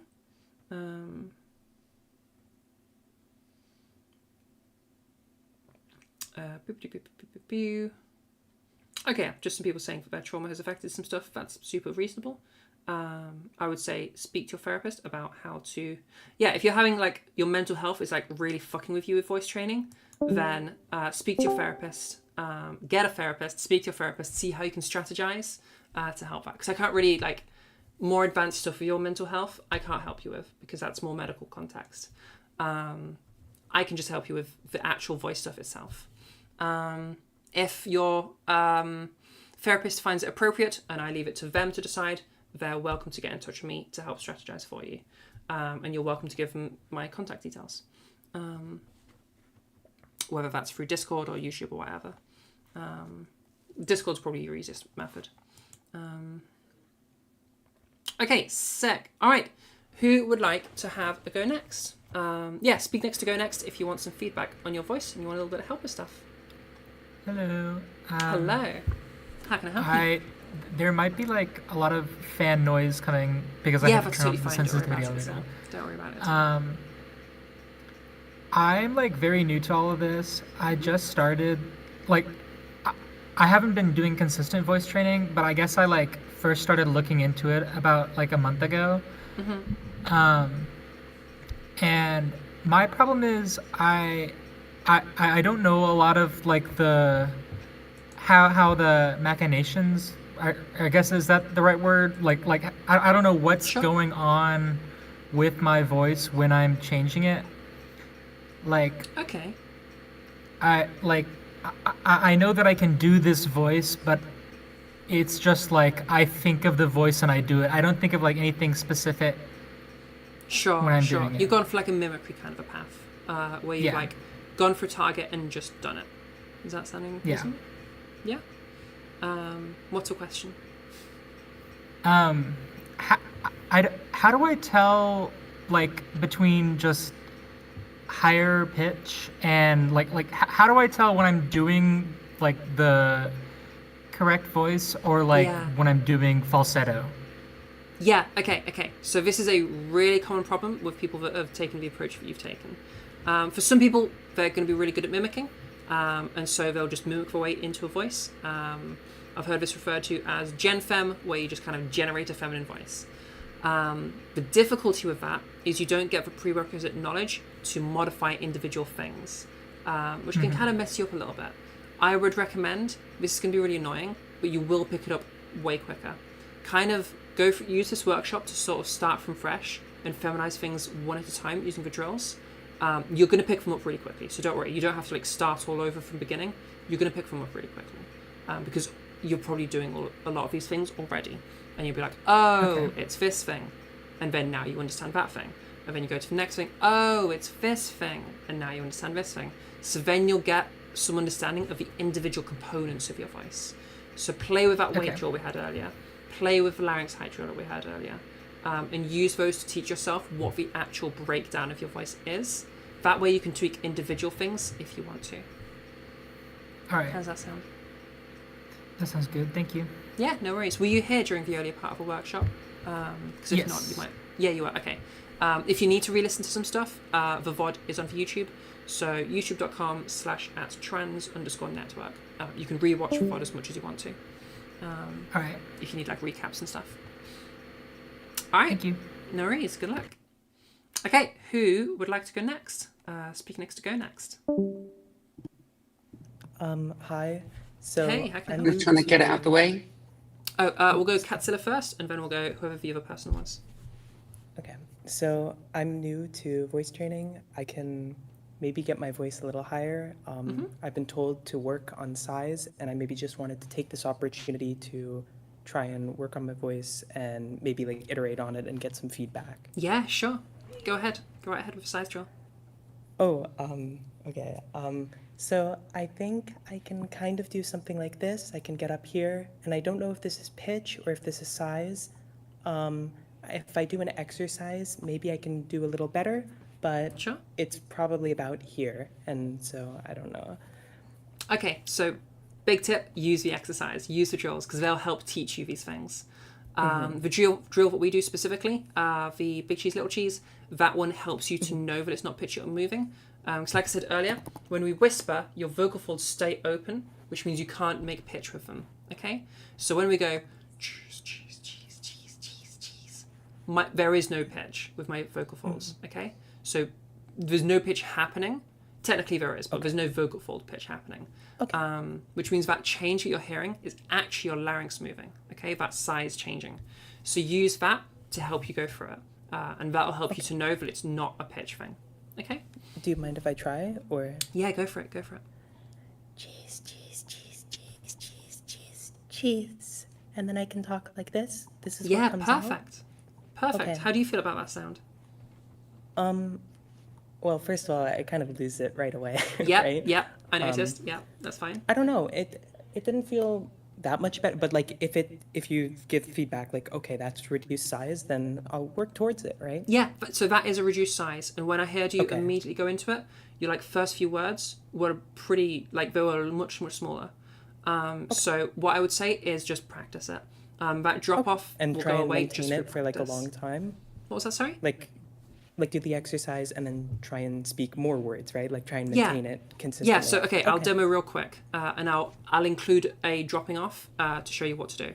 So, cheese, cheese, cheese, cheese, cheese, cheese, cheese, and now I'm talking like this, and now it's lowered. Okay, cheese, cheese, cheese, cheese, cheese, cheese, cheese, cheese. Okay, and then I'm going to continue talking, and we're kind of managing to stabilize it a bit, and then it's gone down again now. Cheese, cheese, cheese, cheese, cheese, cheese. Cheese. So you can see what I'm doing is just I'm repeating the drill every time I notice it starting to drop off. Now, if you're new to this, you might not notice it all the time, but you did notice it before, which is really good. So also record yourself so you can listen back and like check your work essentially. And yeah, just keep doing that and use the drill to correct yourself. As you keep going with that, it's going to build up those neural connections and you're going to start habituating it. Okay? All right, perfect. Thanks. All right, sick. No worries. Good luck. Okay, who would like to go next? Speak next to go next. May I go next? So I'm going to be playing with brush as you guys talk. So ignore me. Speak next to go next. Who's next? Can you hear me okay? Yeah, I don't know hi, if you how can can I hear help me. you? I transitioned like a decade ago, but with everything going on in the UK, things are a bit, not good. Yeah. I wondered if there's anything that kind of stands out in terms of where I am in your, like quadrant thing. I don't really understand size and weight. No worries. Have you done any of the drills before to help you with your, like, how did you learn in terms of how you've come so far?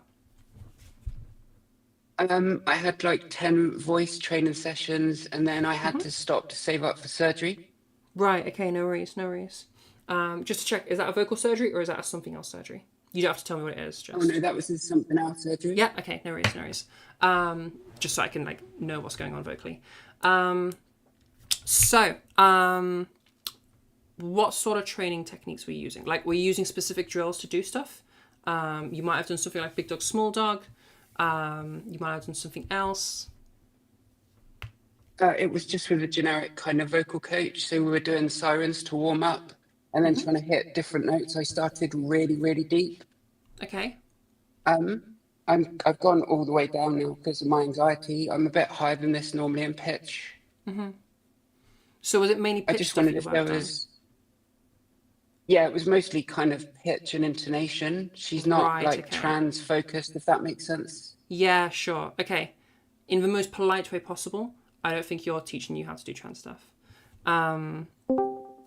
Because pitch and intonation stuff have very, very small, especially for a British speaker, very, very small impacts on the gendering of a voice. Like you can hear my voice right now, it's got a reasonably low pitch. Like if I was to switch back to my original voice, my pitch didn't change at all there. There is like no pitch movement between me doing this and me doing this right now. There's just, I haven't changed the pitch in my voice at all. But you can hopefully... If that's somebody else there, I think you need to mute because you're having some audio leakage.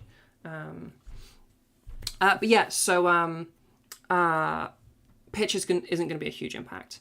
I would say, were you hearing the earlier parts of this workshop? Yeah, I was right at the beginning. Yeah. Oh yeah. I just wondered if there's an exercise you. Go through and use the drills and see how you do with those because they're going to give you much more benefit than things like pitch or intonation. Like you remember me earlier mentioning pitch and like intonation stuff as part of a customization section. I don't even really think of these as particularly gendered because they have that little impact. Focus on the size stuff. Focus on the perceptual weight stuff. You're going to get so much more benefit out of that. How does that sound? That's great, thank you. So you think I'm kind of off in a quadrant, like bottom left or top right, or... What do you think? More kind of... I think if people see me first, then I get gendered correctly, but I get kind of gendered incorrectly on the phone. Okay.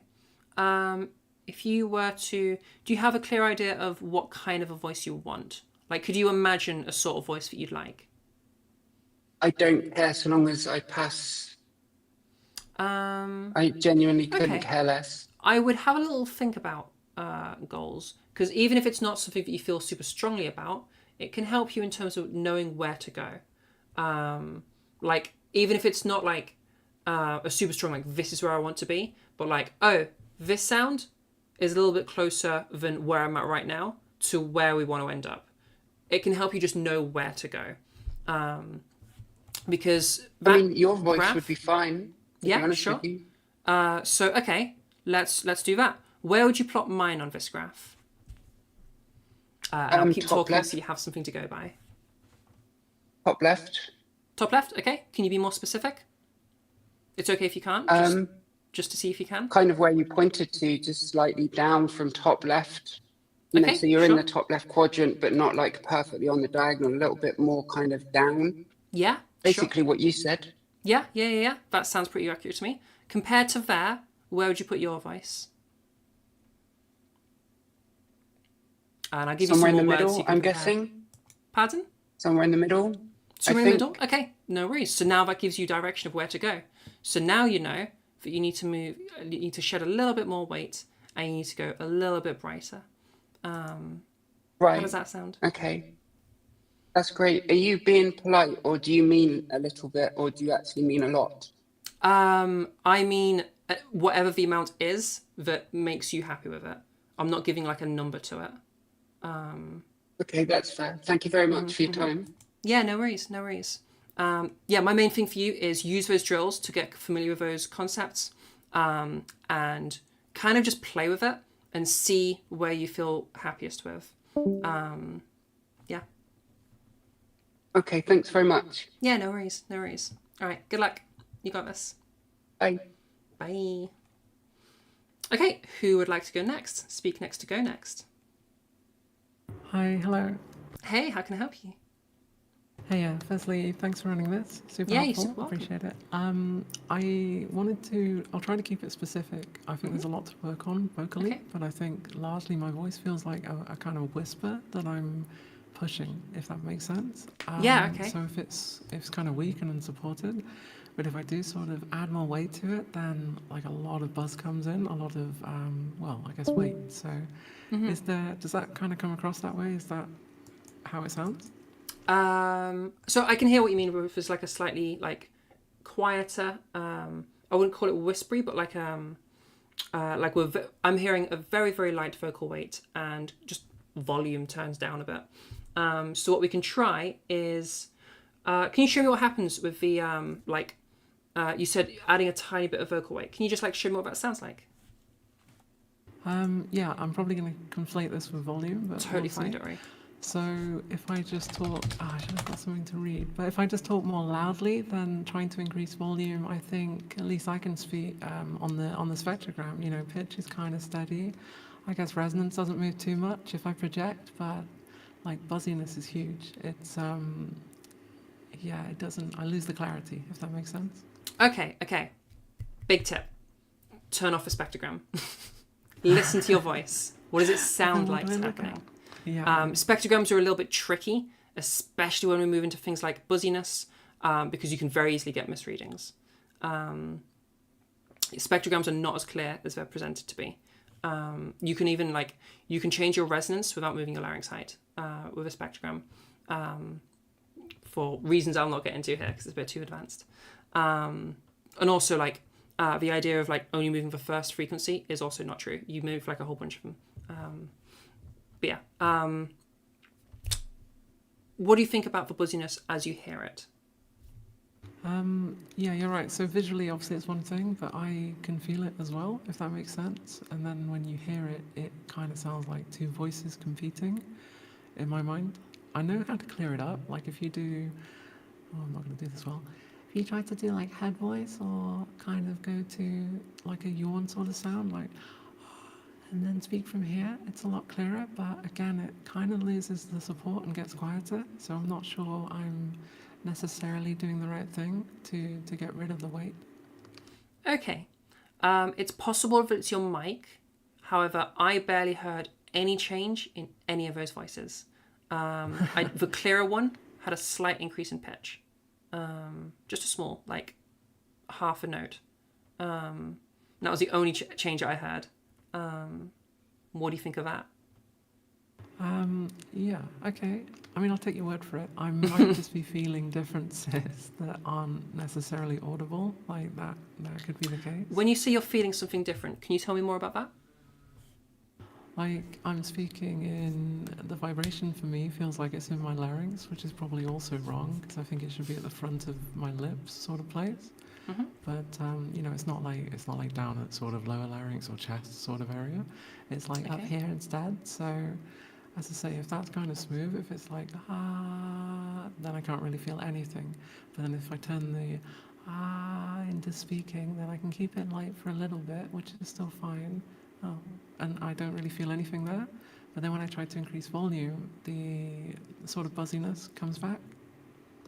Got ya. Okay, this is useful information. Okay, earlier I told you to turn off spectrogram. Now, turn off paying attention to your body. Okay? I want nothing but the sound.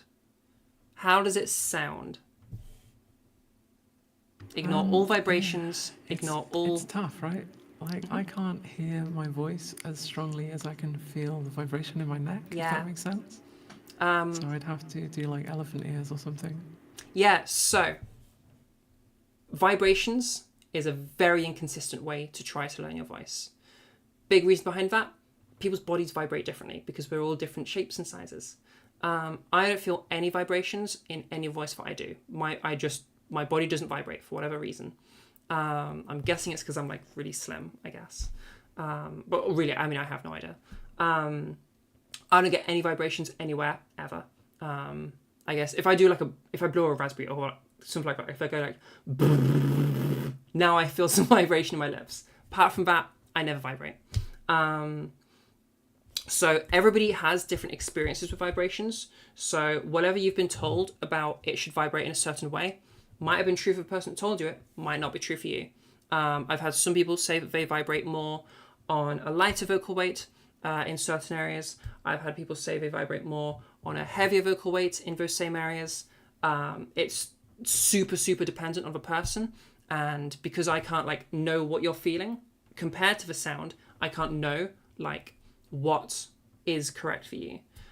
Which is why I would say stick to the sound, because the sound is actually correct, because it's the thing we're actually trying to change. So focus on like the buzziness or lightness. So if I demonstrate it in my voice, right now I have a really light vocal weight. Right now I have a really heavy vocal weight, okay? So firstly, can you hear the difference in my voice when I have this heavier sound versus this lighter sound? Yeah, I can hear. Well, terms are a thing, but I would call that like a heavier constriction. So you'd go from saying like, you know, heat from fire to like heat from fire. So there'd be, obviously I'm adding a ton of buzz there, but I think that's just what my voice does. I think I understand what you're saying. Okay, I didn't hear a lot of buzz, but that could be your microphone. Because I know that when I listen to a recorded version of this VOD, there's only a small increase in buzziness in my voice, whereas in the room, there's a huge increase in buzziness in my voice. So it could be the microphone. I would avoid the term constriction specifically. Generally, I don't care what terms you use, but constriction might imply like constriction, which is also a thing. Like I'm not feeling strained or muscle fatigue or constrained or anything like that. When I do a heavier vocal weight, it's just a different sound I can make. There's no like tension in my voice right now, because it's the same as if I was to do this with my like original voice. It's got that same buzzy quality to it, whereas right now it doesn't have any of that buzzy quality. So maybe don't use constrained, but any other term I'm totally fine with, like buzzy or meaty or like whatever, thicker. Okay. So what I want you to do is actually we'll do something else. Okay. Role play. We're at a parking lot. Okay? We're at a parking lot. You've just parked up and you're picking me up from the shops. Okay? I am at the entrance to the shop. Because it's a busy parking lot, I can't see you. Okay? Because there's a whole ass parking lot. I don't know where you've parked. Okay? So you've just got out your car and you're like, hey Zara, hey, I'm over here. Over here. Alright? Give me some of those. Make sure I hear you, okay? Right, so I have to do really loud and keep firm. Yeah. All right, this is going to sound terrible. But That's okay. That's okay. We'll try it. Yeah, can you give me a line? What am I saying? Just do it off the top of your head. Like, hey, I'm over here. Hey, Zara. Like, get my attention. What would you do if you were in a parking lot? I'm not sure if I ever project this hard. Like, hey, over here. Nice. I'll be honest, like, it does lose it. I know, and this is a bad habit, but there's a small trick for this, right? You use like a robot voice if you're ever yelling. I've never heard this before. Okay, so you know you like bleep bloop sort of, I'm a robot sort of voice, like this thing that you'd never use. Okay. You can keep it really loud whilst you yell. So you can be like, hey, over here! And it sounds like really stupid, but I guess technically you wouldn't necessarily get caught. So I haven't practiced like yelling other than, well, not at all. Okay, I have not heard this before, and I'm unsure of what is actually happening in it. Because like a robot voice, like if I go like super monotonous, this is going to be like just a very monotonous voice, but it's not necessarily. I guess it's got some extra vocal weight. It's going to be like a really stereotypical robot voice. So maybe there's some of that going on that's helping you. What you did initially though, where you just went louder, sounded louder to me, and nothing else changed. If anything, you added like a little bit of something, which gave you a much fuller sound. Do it again and just listen to the sound. See what you think of that. Yeah, okay. I thought it sounded like I'm dropping a lot of pitch and resonance and adding buzz, but again, it might just be my listening. Okay. Hey! Something like that. Yeah, I'm not hearing a big drop. There is some increased buzziness. Not a lot though. And if part of your feedback to me is you feel like you're very, very quiet and very whispery and like you don't have much strength to your voice, what I'm suspecting is you've got a little bit too light for what you're looking for. Like if you compare my voice right now to your voice, I have a little bit more buzziness to my voice, just a tiny bit, but a little bit more. So that might be something that you want to consider. Are you wanting a bit more buzziness? It could also just be that you're wanting some raw volume increase because you are quite quiet. And that's just going to be increase your volume a bit. Yeah. What do you think of either of those? Yeah, it's been super useful. Like, it's good to get an outside opinion on it. Yeah, no worries. I need to have a think on it. And yeah, probably definitely just do record that. some of what Try, I'm doing and then listen back and then understand, you know, as you say, without the spectrogram and without the, well, feeling the buzz as well. Yeah, so super focus on the sound. I want, like, abandon all else, only focus on the sound. And I want you to do this for anything you're trying to train with your voice. Because vibrations are inconsistent between people. You don't know that you're vibrating the same way that you're being instructed to. Or even that would give you the right sound. And spectrograms are hard to interpret and can be like one, they're easily misinterpreted, but also like you can make spectrograms say things that are different to what's actually happening. So avoid the spectrograms. Also, like the thing that you're wanting is a change to your voice, not a change to the number the spectrogram says, not a change to the vibration you're feeling.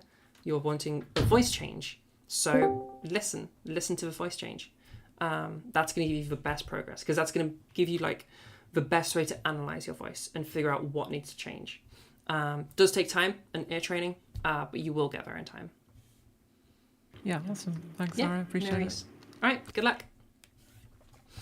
Okay, sick. Who is next? Speak next to go next.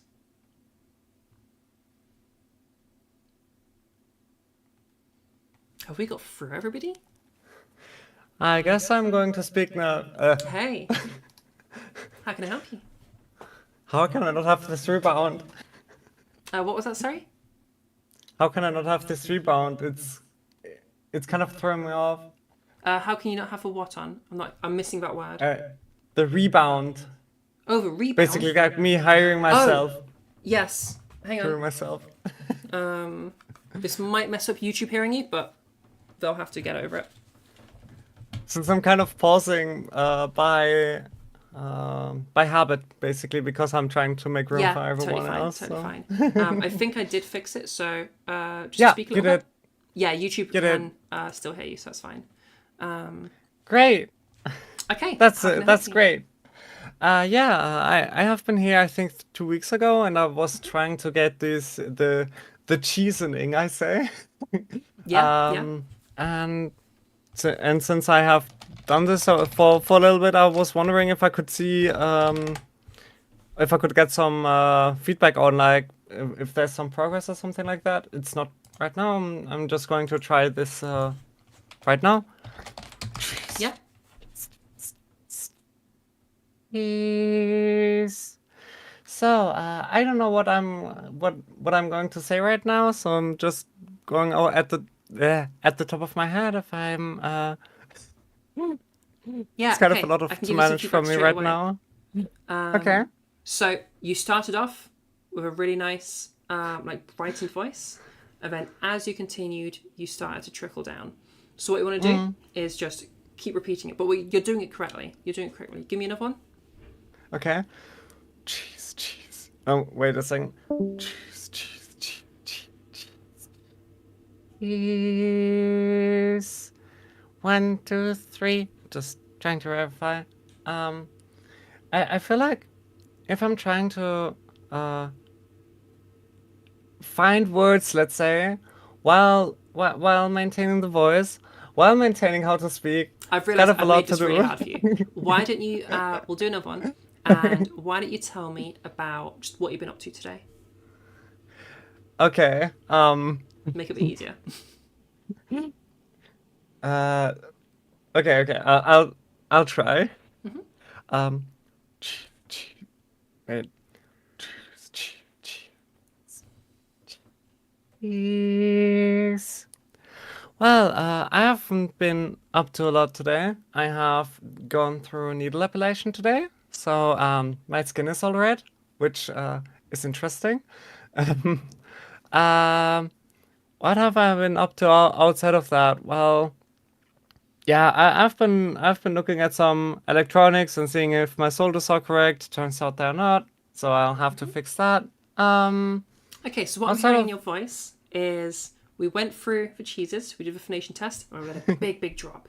Yeah. And we went pretty close to our default and then went the rest of the way to a default as we were talking. So just practice.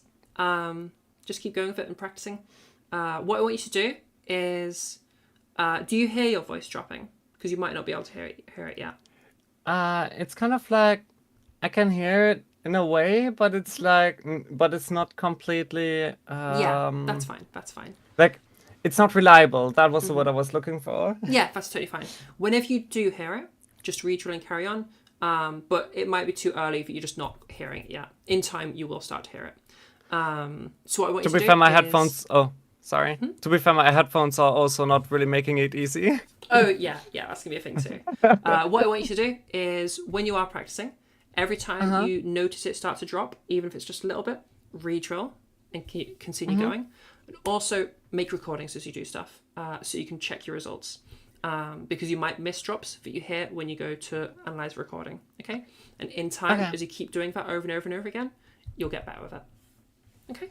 Okay, I'll try that. Yeah, no worries. All right. Yeah, thank you very much. And I think you'll get there. No worries. Thank you. No problem. Have a nice day or evening. I think in your case, in my case as well. I should go to sleep. Yeah, almost midnight. It is like 20 to 11 for me, p.m. Yeah, for me it's like 23:40 almost. Nice, wow. Nice. And it's some Betty Bye time for you.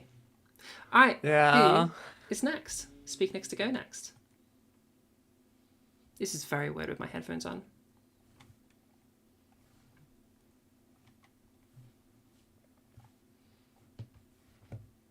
Have we gotten to everybody? But for the people in the other Discords, were you able to hear Technically, or was it just totally silent for you? I'm hoping that I've set things up properly so you were able to hear, but it might not have been. I think I've gotten it wrong. I need to relearn how to use voice meter. So like, yeah, people in trans voice, for example, were you able to hear the caller there, Technically?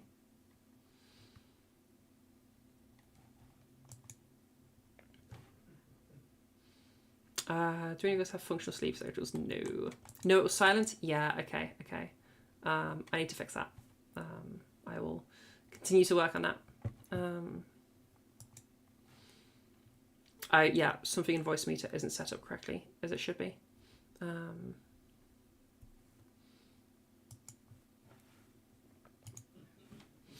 Okie dokie. Well, if there's nobody left, voice meter's a nightmare. But I know I can do it, so I'll get there eventually with it. Okay.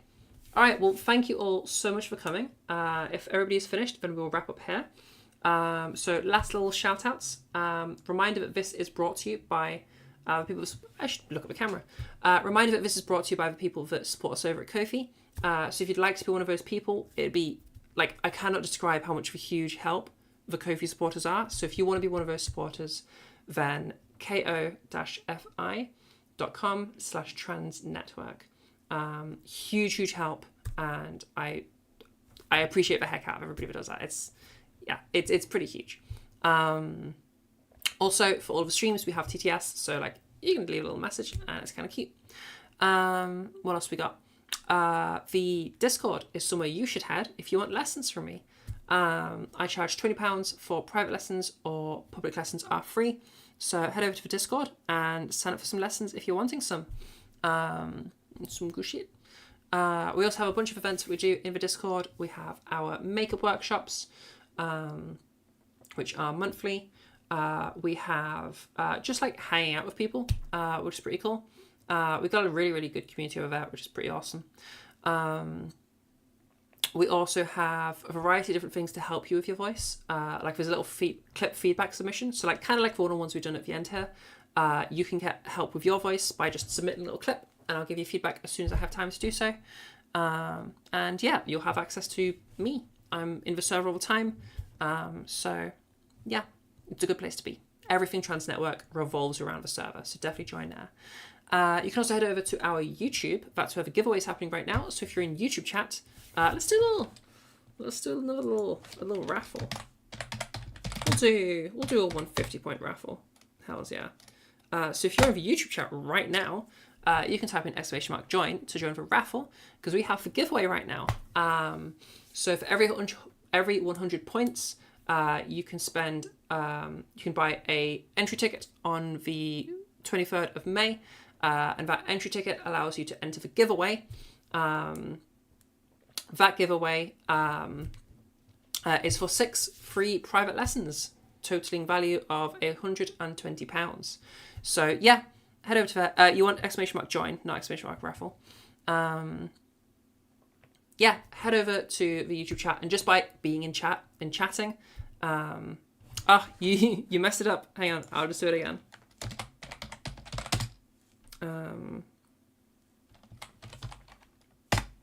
Okay, do it again once the chatbot message comes up. So just join in YouTube chat and you'll passively earn points, and then I do little raffles and stuff sometimes so you can like earn more points. There you go, that's that raffle. You guys can't do raffles. That's only I can do that. Trying to steal extra points from me. But yeah, so giveaway is happening over there. I think I did everything. I'm very tired, so I'm struggling. Yeah, chatbot can be a bit slow sometimes. Oh lol. No, you just put join. What else we got? Okay, YouTube. Also, all the VODs go there. And the thing that we're saving up for right now, the goal is that's where the videos will end up when we get to make those videos. So yeah, subscribe to the YouTube. It's a huge help to me. It's a huge help to the channel. It helps us to get new people, and it helps to keep you updated on what's happening. So yeah, head to the YouTube, head to the Discord, and if you want to be absolutely amazing, head to the Ko-fi. Okay, I think that's all my plugs. I'm so tired, but I have no idea. This workshop happens every single week, so check back in next time at the exact same time, and you'll be able to join next week's one. Okay, any last messages in the chats? Thank you for doing it. You're very, very welcome. Oh, you made a ticket. That's awesome. Yeah, no worries. I'll sort that for you tomorrow because I need to go to bed. But yeah, if you are booking lessons right now, I will sort it in the morning. It's very, very tired for me now. Yeah, no worries, Lacey Nimrod. Hells yeah, Nana. Have a good time zone, everyone.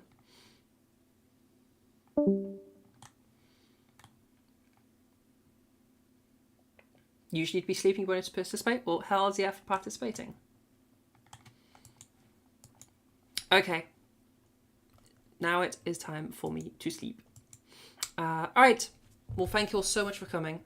And yeah, it's really awesome having you guys. So thank you for coming, and I will see you all in the next workshop. So let's head over to OBS. Okay. Bye bye, YouTube. Thank you all for coming, and I love you all lots and lots. Okay, I look horrendous today. My gosh, my makeup is horrendous. Oh well, whatever. Okay, bye bye.